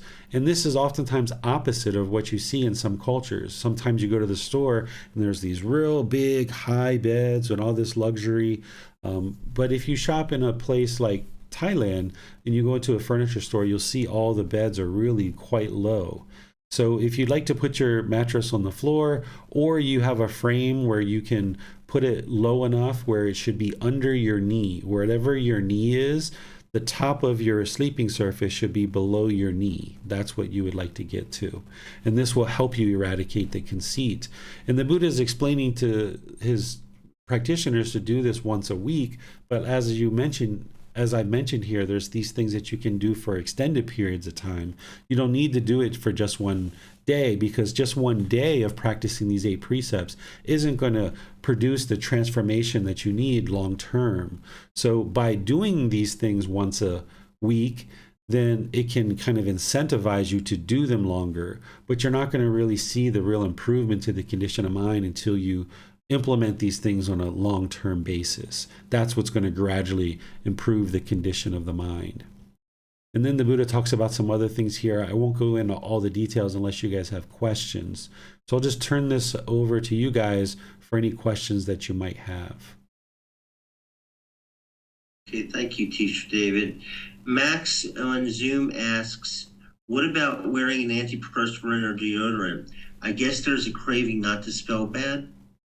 Not necessarily. You can still wear that because, if you smelled bad to other people with not having deodorant, this can affect you and produce unwholesome gamma, right? You can choose to wear deodorant as a wise choice. You're not necessarily doing it because you're trying to project a certain image, but you're trying to ensure that the body remains healthy. You're trying to ensure that you're not affecting others. If you were at work and things like this and you were not having good hygiene, this can affect how you interact with customers, how you interact with your coworkers, and it can affect your work environment. So things like that nowadays are a necessity. So you're not interested in being obsessive about it, where maybe you're putting it on 5, 6, 8, 10 times a day. That would be obsessing about it. But putting on deodorant and ensuring that you're maintaining the hygiene of the body is a really wise thing. Okay, I'm going to hand it over to Miranda. Yes, sir. There's a question on Facebook, really more about something in the previous chapter. David Oscarme asks, hello, I am unfamiliar with the canon. What is meant by a wheel-turning monarch? Yeah, so a wheel-turning monarch is someone who's in a leadership position that's overseeing a certain population of people, and they're operating this population and the rules that they kind of follow, the laws, based on the teachings of the Buddha. And a wheel is the Dhamma wheel that a Buddha turns when they awaken. So the Buddha called these people wheel-turning monarchs, meaning when a Buddha awakens and they turn the Dhamma wheel, this is a signification of civilization stepping forward, because now a Buddha has awoken in the world. They have deep, profound wisdom, and they can share the teachings in such a way that countless people can get to enlightenment during their lifetime. And that Buddha then leaves the teachings in such a condition that countless people can get to enlightenment after their death as well. So if there's a wheel-turning monarch, this means that they can influence, 50,000 people or 100,000 people, or, like nowadays, if we had a president that was overseeing a country, millions of people, if they were leading their administration in a way based on the teachings of the Buddha, this would be very influential, because now the population of people are observing as a role model this leader who is functioning in a way that is based on the teachings of the Buddha. And this is a wheel-turning monarch because they're helping civilization step forward by larger and larger groups of human beings being able to have this role model for learning and practicing these teachings and kind of observing through their conduct and the way that they make decisions. Yes, thank you, Teacher David. You're welcome. That's all the questions that we have for Facebook and YouTube right now, sir. I see that Max's hand is up in Zoom now. Yeah, I had a question about what was it? I'm sorry. The unsuitable shows. Would that include stuff like violent movies, or maybe even music that is aggressive music, or music with bad words and such? Yes, if you purge that out of your practice, your mind will be better influenced towards practicing wholesomeness. Whereas if we're listening to certain music that's very aggressive and hostile, that's going to tend to arise that type of quality in our own mind, this hostility and this bitterness. Same thing with like a lot of really sad love songs. Music and art and shows and things like this is designed to affect our emotions. That's why people enjoy watching it, and it can be really nice to see these kind of shows. But it's when the mind is affected by it and we allow our mind to go into this depression or sadness about these love songs, or we allow the music to lift the mind up into this extreme excitement or rage or something like this, then that means the individual doesn't have control or discipline of their own mind, because this music or these shows can affect our mind in a positive or negative way. So when you purge that from your practice for a period of time to be able to gain this stability and eliminate any craving or desires that we have towards those things, then someday in the future, if you happen to listen to that type of music, it's not going to affect you in the same way because you've disciplined your mind. You've got such control over it. Even though you might hear this music, it's not something that's going to create happiness or this extreme elation or thrill or euphoria. And it's not going to take you into sadness because now perhaps you're further along in your practice and you've got more control over the mind. Thank you, sir. You're welcome. It looks like we have no more questions at this time, sir. All right, so we'll go to the next chapter. Some long ones today. Chapter 75. Yes, chapter 75, the heavenly beings of the Gandhava order. Monks, I will teach you about the heavenly beings of the Gandhava's order. Gandhava Yika heavenly being. Listen to that. And what monks are the heavenly beings of the Gandhava order? There are monks, heavenly beings residing in fragrant roots, heavenly beings residing in fragrant heartwood, heavenly beings residing in fragrant softwood, heavenly beings residing in fragrant bark, heavenly beings residing in fragrant shoots, in fragrant leaves, in fragrant flowers, in fragrant fruits, in fragrant sap, and heavenly beings residing in fragrant scents. These monks are called the heavenly beings of the Gandhava order. All right, thank you, Rick. So here the Buddha is just explaining where this particular group of heavenly beings are, because in his teachings he talks about these different groups of heavenly beings, and here he's just talking about the location, which are essentially in plants. And this is what was being taught at that time, that these heavenly beings exist in these various plants. There's nothing you really need to know other than that. There's nothing here that's going to teach you to eliminate discontentedness or, practice right speech or any of these kind of things. This is just helping individuals understand where these heavenly beings are. And this is important for you to understand that heaven is not like some far, far distant place far away from here. It's right here, right now, in the same time and space that we're in. And here the Buddha is explaining it as part of these plants, that this is where heavenly beings reside.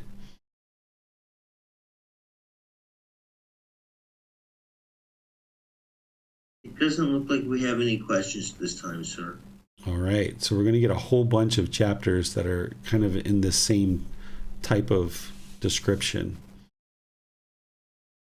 Okay, Miranda, will you please take this one? Yes, sir. To be reborn in the company of the heavenly beings of the Gandhava order. Here, monk, someone practices wholesome conduct of body, speech, and mind. He has heard, the heavenly beings of the Gandhava order are long-lived, beautiful, and abound in happiness. He thinks, oh, with the breakup of the body after death, may I be reborn in the company of the heavenly beings of the Gandhava order. Then, with the breakup of the body after death, he is reborn in the company of the heavenly beings of the Gandhava order. This, monks, is the cause and reason why someone here, with the breakup of the body after death, is reborn in the company of the heavenly beings of the Gandhava order. Okay, thank you, Miranda. So here the Buddha is explaining that it's practicing this wholesome conduct by body, speech, and mind that leads to rebirth in the heavenly realm. And here it's just very simple, very short, just helping us understand what leads to rebirth in that realm, in that particular group of heavenly beings. Again, the goal is not to be reborn in the heavenly realm, but the same things that lead to rebirth in the heavenly realm also lead to enlightenment. Or the other way is what leads to enlightenment, falling short of that, leads to rebirth into the heavenly realm. But the goal is to attain enlightenment in this life and not experience any rebirth in any realm whatsoever. Any questions on this chapter?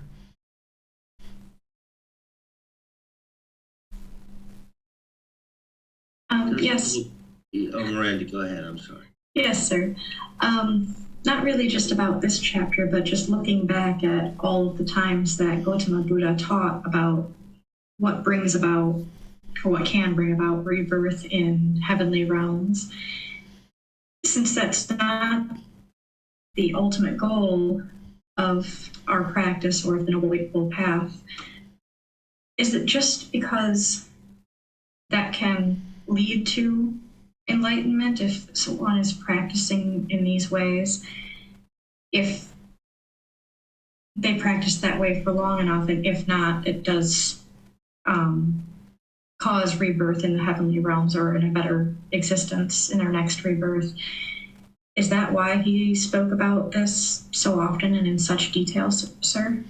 Yeah, so, one of the questions that is often asked of a teacher, when you're talking about enlightenment and helping students get to enlightenment, one of the common questions is, well, what if I don't get to enlightenment in this life? Then this is the question that is asked, well, what happens? So the Buddha knows the answer to that, so he's going to share the truth of that. It seems like he's talking about it a lot because we're in this chapter about heavenly beings, and he's talking about it over and over in each one of these chapters. But if you look at the totality of his teachings, the massive amount of 45 volumes of books, he talks about this very little in terms of what was documented.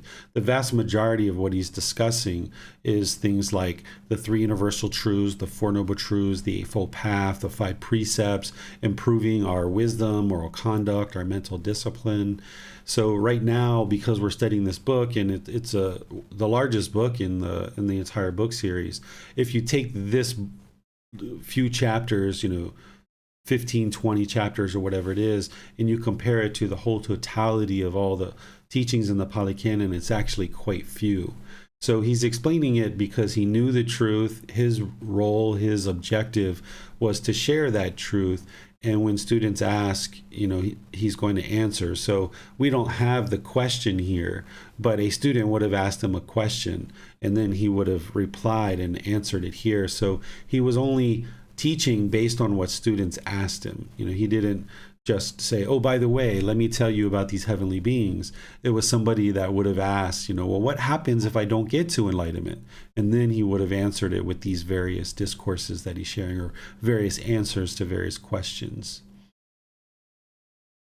Yes, understood. Thank you, sir. You're welcome.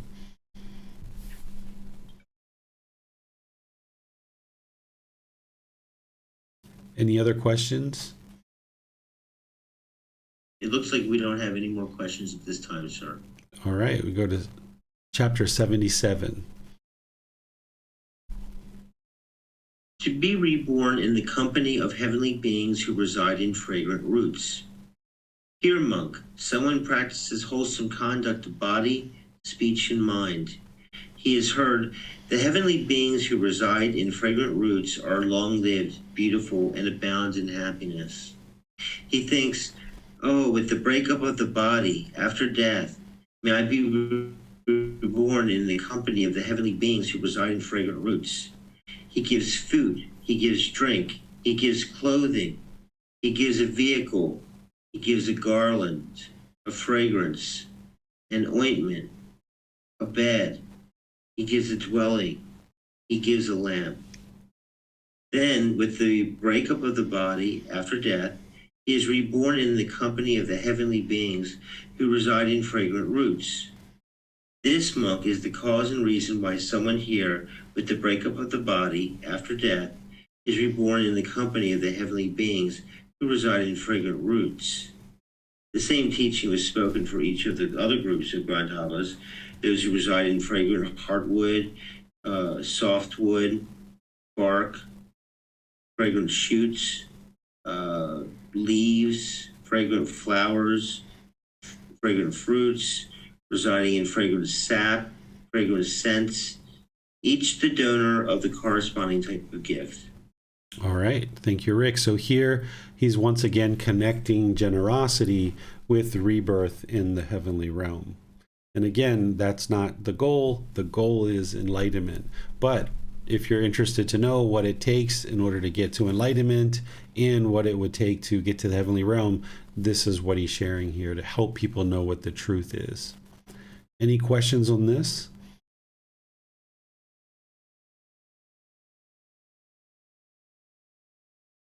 I don't see any on Zoom today, sir. All right, so we'll go to chapter 78. Yeah, Miranda would please take that one. Yes, sir. The heavenly beings of the cloud residing order. Monks, I will teach you about the heavenly beings of the cloud residing order. Listen to that. And what monks are the heavenly beings of the cloud residing order? There are monks, cool cloud heavenly beings, warm cloud heavenly beings, storm cloud heavenly beings, wind cloud heavenly beings, and rain cloud heavenly beings. These monks are called the heavenly beings of the cloud residing order. Okay, thank you, Miranda. So here again, the Buddha is explaining the location of where the heavenly beings are. And this is another group of heavenly beings. The first group we've been talking about are residing in plants. These are residing in the clouds. So he's just explaining the location. Again, there's nothing here that's going to help you eliminate discontentedness. But if you were ever curious of where are the heavenly beings, he's explaining to you the exact location. Any questions on this? None in Zoom, sir. All right, so we'll go to chapter 79. Okay. To be reborn in the company of the heavenly beings of the cloud residing order. Here, monk, someone practices wholesome conduct of body, speech, and mind. He has heard the heavenly beings in the cloud residing order are long-lived, beautiful, and abound in happiness. He thinks, oh, with the breakup of the body after death, may I be reborn in the company of the heavenly beings of the cloud residing order. He gives food, he gives drink, he gives clothing, a vehicle, a garland, fragrance. He gives an ointment, a bed, a dwelling. He gives a lamp. Then with the breakup of the body after death, he is reborn in the company of the heavenly beings of the cloud residing order. This monk is the cause and reason why someone here with the breakup of the body after death is reborn in the company of the heavenly beings of the cloud residing order. All right, thank you, Rick.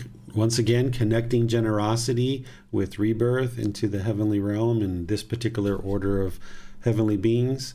So what questions do you guys have on this chapter? Miranda has a question, and Max has a question. So go ahead, Miranda. Thank you, Rick. Yes, sir. On Facebook, Chris Rice asks, it almost seems like less sentient beings, less aware beings, such as plants, experience greater levels of bliss. Is that accurate, or am I misunderstanding the suttas, sir? Yeah, so the Buddha is not saying that the plants are living beings. They don't actually have the 5 aggregates to be a living being. The 5 aggregates are form, feelings, perceptions, volitional formations, which are choices and decisions, and consciousness. So the plants themselves aren't the being, but what he was describing earlier is the heavenly beings reside in the plants. These different beings have different orders of certain lifespan, certain beauty, certain amount of happiness, and so forth and so on. So you are reading that properly and understanding that properly. Just ensure that you understand that the plants themselves aren't the living beings. So the form is the physical form. I think you understand feelings. The perceptions are the way things seem to be. It's kind of like our opinions and our views of things, which a plant doesn't have an opinion or a view about anything. They also don't have volitional formations or choices and decisions. They can't choose to pick themselves up, walk down the street, and replant themselves. And that's because they don't have the 5th aggregate, which is the consciousness or the mind. But these heavenly beings, the way the Buddha is explaining it, is they reside in the plants themselves. Thank you, sir. You're welcome. So it talks about, maybe I misunderstood or whatnot, but it talks about giving fragrances to, as a gift or whatnot, but as the practitioner, we wouldn't use fragrances. Did I misunderstand? So as a household practitioner, you can use whatever you like. It's everything ordained practitioner. It's our own choices and decisions that bring our mind to enlightenment. Here, if you're going to use a fragrance or like a perfume or a cologne or something like that, just understand that this can be because of sensual desire. It can also be because of projecting a certain self-image, having that personal existence view. So what would be advisable is if you're currently using like perfume or cologne, not deodorant, but perfume or cologne, that you go for a period of time without that and train the mind that you don't require that in order to go out into the world and to be peaceful and calm and joyful and so forth. And then at some point, after a year or two or what have you, you might choose to start using a fragrance again, but you know that you've eliminated the craving for it because the mind is no longer longing and yearning for it. You no longer are having this personal existence view, for example. So here, the offering that he's talking about is that people offer food, drink, clothing, a vehicle, which is certain actually transportation, a garland, which is something to put on the body, a fragrance, an ointment, which is essentially medicine, gives bed. This is like a place to sleep, like a mat or something. A dwelling is a place to sleep, for a period of time. And then a lamp, probably an oil lamp or something like this, a candle, in order for them to read. So these offerings can be made, but then whether somebody chooses to use it or not is based on their own personal practice. So these are things that can be given and can be a gift. So for example, if somebody offered me a fragrance, I would accept the offering, but I don't use perfumes or colognes or things like that. So I would just give it to somebody else and then allow that person or somebody else, maybe they give it to somebody, they give it to somebody. Eventually it would find a home and somebody would end up using that fragrance that is still using fragrances. Same thing with a garland. If somebody gave me any kind of jewelry or any kind of thing to beautify the body, I would accept the offering, but then I would just give it to somebody else because it's not something that I would use for my own practice. So these things can be offered, but then whether an individual practitioner chooses to use it or not is up to them in their practice. Typically, as you get to know your teacher and you know the things that they eat or the things that they drink or the type of clothes that they wear and so forth, you tend to offer things that you know that they can use. And that's part of getting to know your teacher and being around them, that you know the things that they use in their daily life, and you might offer them those things. So we can use fragrances and so forth, just as long as the mind isn't attached to like beautifying the body. Is that understood correctly? I don't think of it as like we can do this, because when we use that kind of language, it sounds like there's like rules, and if we follow these rules, we get to enlightenment. If we don't follow these rules, we don't get to enlightenment, and that's not the way that the Buddha taught this. So I think of it as if you would like to use a fragrance, use a fragrance, and that might be what you are doing right now. But in order to ensure that there's no personal existence view there, and that there's no central desire, so there's no craving and clinging to this fragrance, I would suggest going for a period of time, minimum 6 months, upwards of a year or so, without using this fragrance. And then through observing that you are not using it for 6 months, a year, 2 years, or what have you, and you observe that the mind is not longing and yearning for this any longer, if you choose to start using a fragrance again, go for it. You can use a fragrance and still get to enlightenment, but it would be wise and advisable to go an extended period of time without a fragrance, so that you know that the mind is not longing and yearning and craving it. The only way that you'll ever know, or not the only way, but the surefire way to know that your mind isn't craving to use a fragrance is to go without it for an extended period of time. And then by stripping your practice down like that, then you can observe the mind and how it is functioning without the fragrance. for an extended period of time, and should you go back to it, then you can have the confidence that your mind isn't attached to it because you went a year or 2 years or 3 years without using any kind of fragrance or anything like that. Thank you, sir, for clarifying. I understand. You're welcome. Any other? Looks like we don't have any more questions this time, sir. Okay, so then the last chapter for today is chapter 80. Miranda, would you like to take that one? Yes, sir. The agreeable-bodied heavenly beings. Here, venerable sir, I had gone off to pass the day and was in seclusion when a number of agreeable-bodied heavenly beings approached me, paid homage, respect to me, stood to one side and said to me, Venerable Sir Anuruddha, we agreeable-bodied heavenly beings exert mastery and exercise control over 3 things. We immediately acquire whatever color we want. We immediately acquire whatever pleasure we want. And we immediately acquire whatever voice we want. Venerable Sir, how many qualities should a woman possess so that, with the breakup of the body after death, she is reborn in companionship with the agreeable-bodied heavenly beings?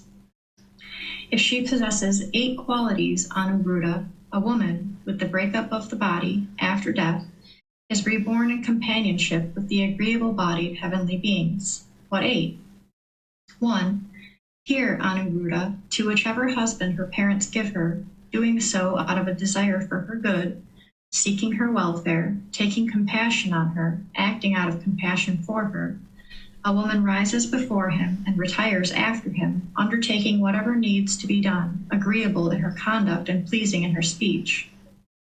2. She honors, respects, admires, and venerates those whom her husband respects, his mother and father, ascetics and Brahmins, and when they arrive, she offers them a seat and water. 3. She is skillful and diligent in attending to her husband's domestic chores, whether knitting or weaving.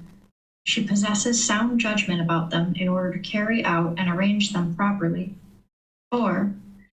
She finds out what her husband's domestic helpers, whether slaves, messengers, or workers, have done and left undone. She finds out the condition of those who are ill, and she distributes to each an appropriate portion of food. 5. She guards and protects whatever income her husband brings home, whether money, grain, silver, or gold. And she is not a spendthrift, thief, wastrel, or squanderer of his earnings. 6. She is a female household practitioner who has gone for refuge to the Buddha, the teachings, and the community. 7. She is virtuous, practicing moral conduct, abstaining from the destruction of life, taking what is not given, sexual misconduct, false speech, and liquor, wine, intoxicants, substances that cause heedlessness, the basis for heedlessness. 8. She is generous, one who resides at home with a heart free of the stain of selfishness, freely generous, open-handed, delighting in letting go, devoted to charity, delighting in giving and sharing. Possessing these 8 qualities, Anuruddha, a woman with the breakup of the body after death, is reborn in companionship with the agreeable-bodied heavenly beings. She does not despise her husband, the man who constantly supports her, who is dedicated and eagerly always brings her whatever she needs. Nor does a wholesome woman scold her husband with feet caused by jealousy. The wise woman shows veneration to all those whom her husband admires. She rises early, works diligently, manages the domestic help. She treats her husband in agreeable ways and safeguards the wealth he earns. The woman who fulfills her duties thus, following her husband's will and wishes, is reborn among the heavenly beings called the agreeable ones. All right. Thank you, Miranda. So here we have a chapter, a teaching where someone has asked a question about how a female can be reborn into the heavenly realm. And the Buddha is explaining things based on the culture and the time frame that was going on in that lifetime of how this individual can be reborn into a heavenly realm. And there's other places where he teaches males, so it depends on who's asking what question. Some of these things, as you can see, are things that, we no longer practice in terms of, whichever husband her parents give her, right?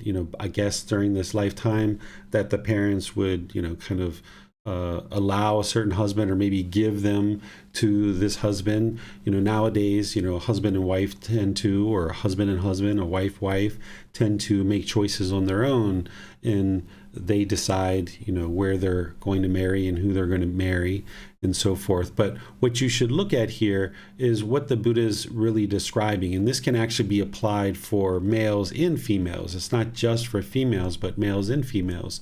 Looking at, this interest to do good, this, seeking welfare and taking compassion on her, acting out of compassion for her. A woman rises before him and retires after him. This is more of, kind of the woman is kind of like the manager of the household, the way it sounds. Where today, a lot of couples, whether it's a man and a woman, or a man and a man, or a woman and a woman living together, they're going to maybe share in these duties, and there's not this requirement for one person to awake before another person. It's more of shared responsibilities. And there's some other things like that too, is where, she honors, respects, admires, and venerates those whom her husband respects. Essentially what this is, if you have a partner and, of course you would like to honor and respect and the mother and father of your partner, any aesthetics or teachers or Brahmin people that your partner is admiring or respecting or honoring.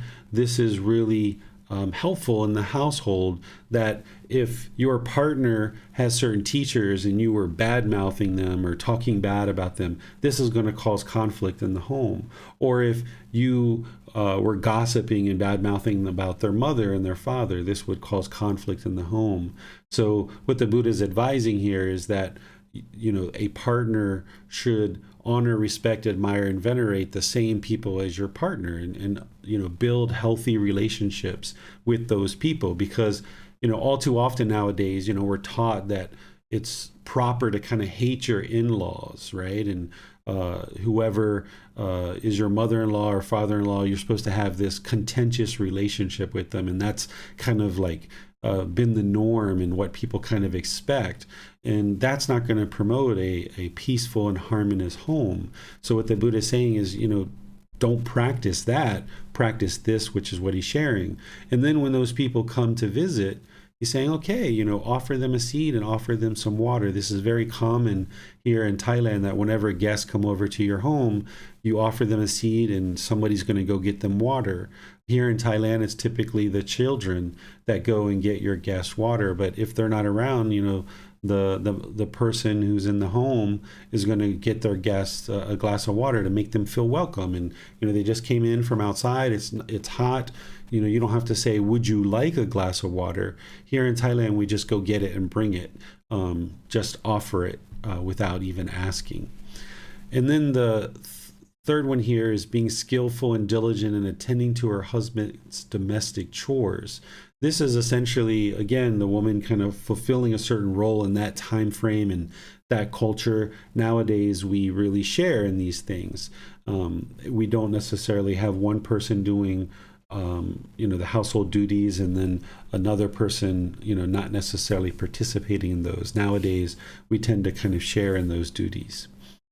And then the fourth one here is, again, it sounds very much like the wife was kind of like the manager of the home and kind of taking care of all the workers that were there to tend to the home.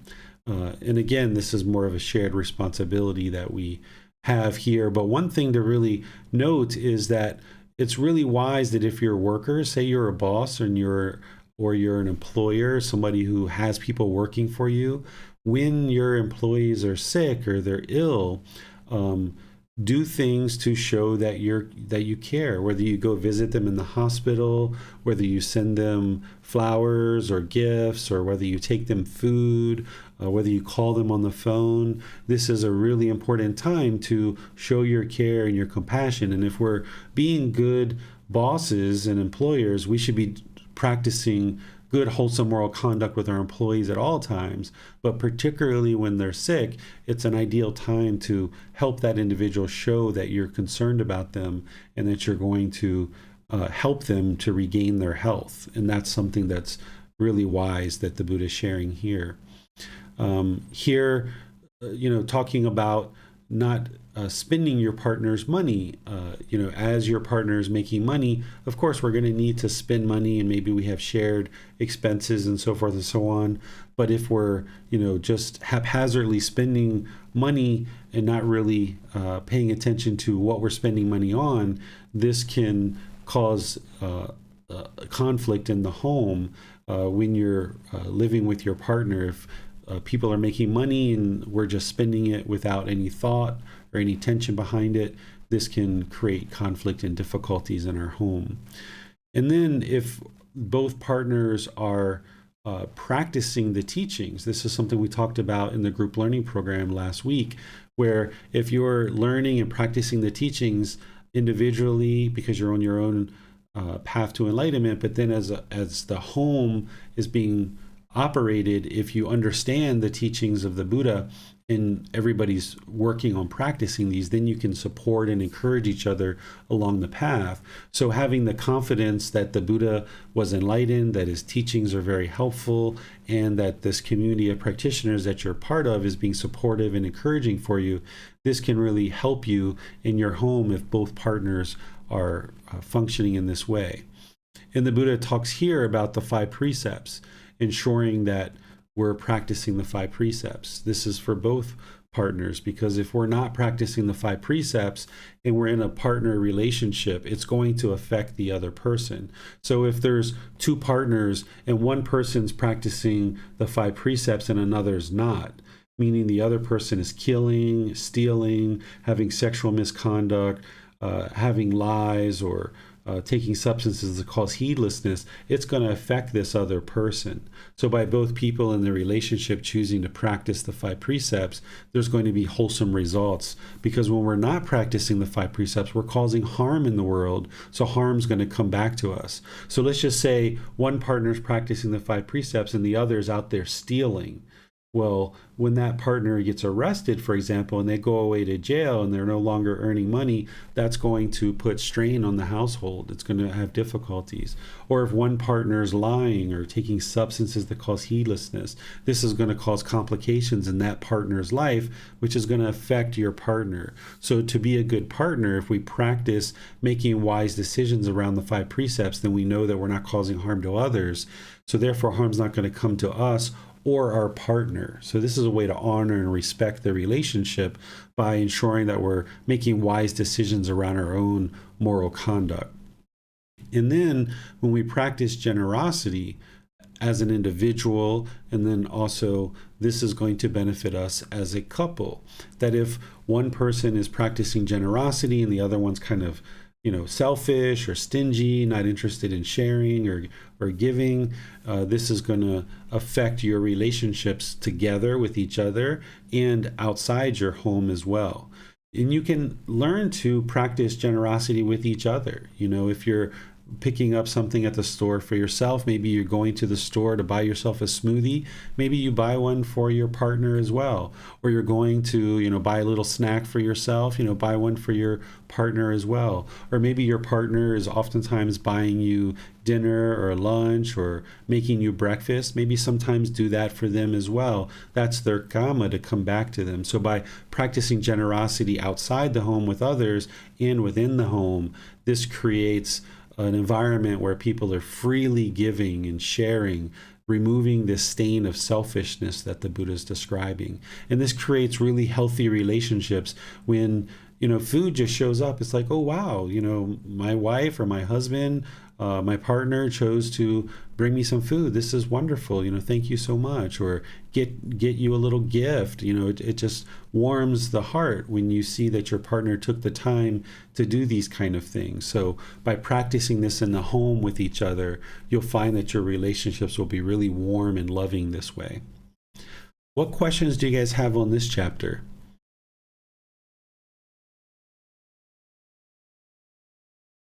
Miranda, I'll let you take that. Thank you, Rick. Yes, sir. On Facebook, Chris Rice has a couple of questions here. About this chapter, does this sutta imply that there are clear gender rules that are almost universal? Which I think you answered in your teachings, sir. Yeah, during the lifetime of the Buddha, it's very clear that, men performed certain roles and women performed certain roles in the home. But this isn't necessarily how we do things now because of impermanence. Things have changed. And the Buddha was teaching in that time and place around helping women or helping men. You can see where he teaches and helps men, where he helps daughters and he helps sons, and he does this kind of thing. And what I've observed about his teachings is they really hold true for all genders. So at the beginning of each book, there's I can't remember if it's in the preface or if it's just kind of a special area that I put in the book. I explain that in certain discourses, the Buddha might be talking to a male about male roles. He might be talking to a female about female roles. But as you saw how I just taught that, these same teachings that he's sharing during his lifetime for a woman could be easily applied to a man today as well. That, it's not just the woman that needs to be practicing these. Or if you see a discourse where he's teaching a man, it's not just the man that needs to be practicing those. It's a partner that is practicing these things is going to be experiencing more peacefulness and harmony in the home. So today we can apply all genders or no gender at all. Sometimes people don't identify with either gender, male or female. So any kind of types of ways that we refer to each other, we can apply these teachings in our life and experience lots of benefit and harmony and peacefulness in our relationships. Thank you, sir. He also asks, these suttas mention giving vehicles to contemplatives or ordained practitioners, but in the past I thought monks only walked. What vehicles were the suttas referring to, and how would the monks use them? What I suspect that they're referring to is a ride or transportation. I don't suspect that the ordained practitioners were actually given, during that time, it would have been a horse and a cart, right? That would have been what the transportation would have been. I don't think that they offered horses and carts because there's places in the Buddhist teachings where he advises the ordained practitioners not to accept living beings as an offering. So I feel that what this translation is it's referring to a ride. So if an ordained practitioner was walking down the street and somebody was like, hey, where are you going? Oh, I'm going to the next town, 5 kilometers away. Oh, hop in, I'll give you a ride. And that's the vehicle or the transportation. Same thing happens here today in Thailand. You can see monks walking down the street, and there's occasions where people will pull over and say, hey, where are you going? Where, can I give you a ride? And they might say yes, they might say no. They might be choosing to walk for any particular reason. So I feel that that's what they're referring to when they're saying vehicle, not actually ownership of the vehicle, but actual transportation from one point to the other. Same thing with where he's describing a dwelling. He wasn't the offerings weren't the actual dwelling itself. Like, here's a house, ordained practitioner, go live in this house, because they've given up ownership of any kind of dwelling. Instead, it's, oh, would you like to have a place to sleep? Come sleep for a week at my place. You're welcome to reside here for the next week. And the Buddha actually gave descriptions around that where he says, he advises ordained practitioners not to reside anywhere longer than, I think it's about 4 months. And if you're going to stay longer than that, there needs to be a renewed invitation. Because he wasn't interested in, the ordained practitioners wearing out their welcome, so to speak, So typically, if a ordained practitioner nowadays is going to reside somewhere, they're going to reside in a temple. But there's sometimes times where they might travel and somebody might offer them a place to stay for a period of time. Or if I came to America for teaching, someone might say, oh, David, you're welcome to come stay at my house for a week. and then be like, oh, okay, sure, I'd be pleased to stay here. So you can offer someone a dwelling, which would be a place to reside, or offer someone transportation to go from one place to the other. And that's where this translation of vehicle is coming from. Yes, thank you, Teacher David. You're welcome. He also asked earlier a question that didn't really pertain to any particular chapter. Are there any benefits of becoming an ordained practitioner versus a household practitioner? Yeah, there's pros and cons to both. So in the ordained life, it's a very strict, kind of rigid discipline. You have a lot of people around you that are on the path. You're living in a community of people that are interested in progressing on the path. So there's lots of resources typically to be able to learn and practice. And there's people that are deeply interested and dedicated to doing that. And there's this very strict discipline, and there's this environment for you to learn and practice because you're not working in a career, for example. And also, all your possessions have been completely shrunk down to just 2 robes and a bowl, essentially, is what you have.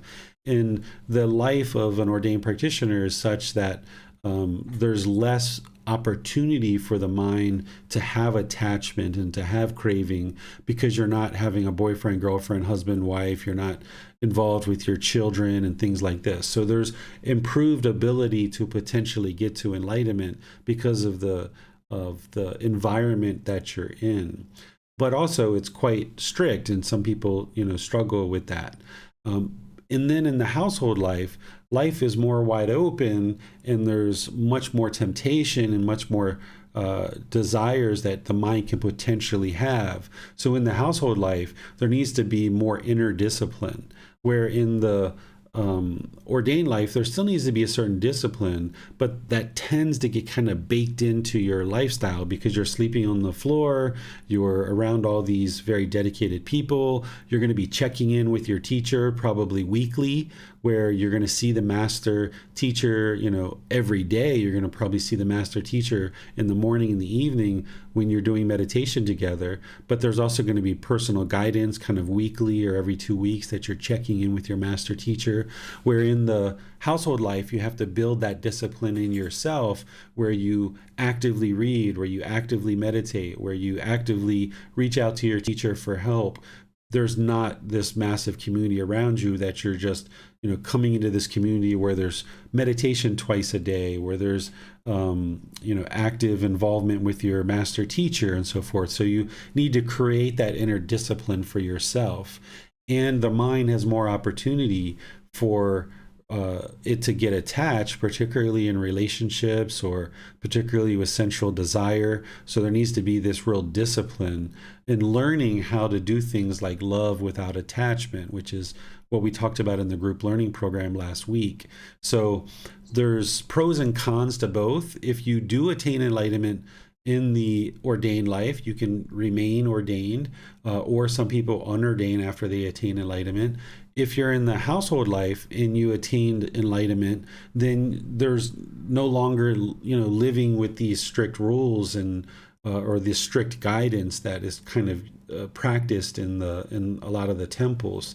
So attaining enlightenment in the household life is more challenging, but once you attain it, then you have a lot more flexibility about what you can do. So for example, like when I share about not listening to music and watching certain shows and dancing and so forth and singing, and I talk about, you can restrain the mind from doing that for a period of time. And then once you realize that the mind is no longer craving those things, you can always introduce it back in.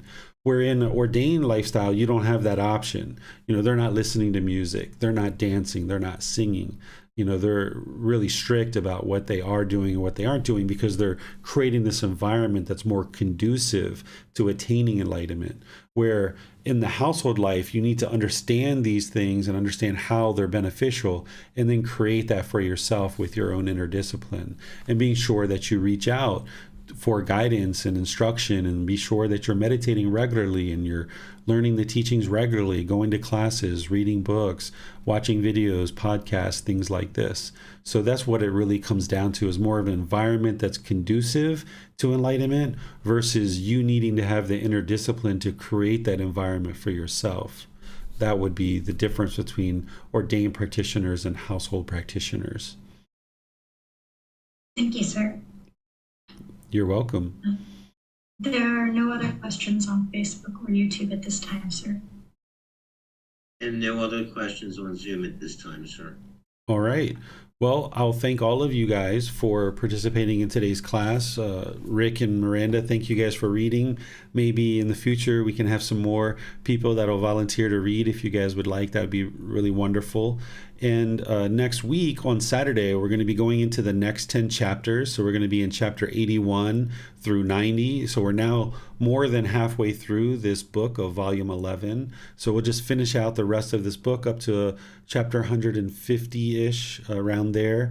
And then we'll be moving into the next book as well after that. So you can read these chapters 81 through 90 prior to class.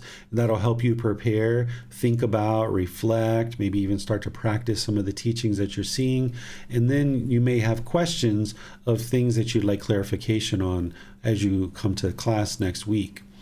If you'd like to attend the group learning program tomorrow on Sunday, we're going to be in volume 1, chapter 16, which is titled Dissolving the Ego. Ego serves no purpose. This is where you're going to learn about this word ego that we're using and how the Buddha taught to eliminate it through eliminating personal existence view, which is one of the fetters, and eliminating conceit. So I'm going to go into explaining what each of these fetters are in detail, explain to you the problems that you're going to encounter and you have encountered as a result of these two fetters. And then I'm going to explain to you how to eliminate these two fetters from the mind. This will ultimately help you eliminate the ego, which tends to be very challenging for some people, and it's good to kind of get ahead of the curve and kind of work on this early on in your practice so that wherever these are arising, you can work on eliminating them. And then on Wednesday, we're going to be doing loving kindness meditation together in our Wednesday class. So thank you all for joining for the live class. Anybody who's watching this on the replay or listening on the podcast, thank you for your dedication and your diligence to learning and practicing. We'll see you in a future class. Have a very wonderful and lovely rest of your day. Sawadee khap. Sawadee khap. Thank you, everyone. Thank you. Sawadee.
Thank you again for watching.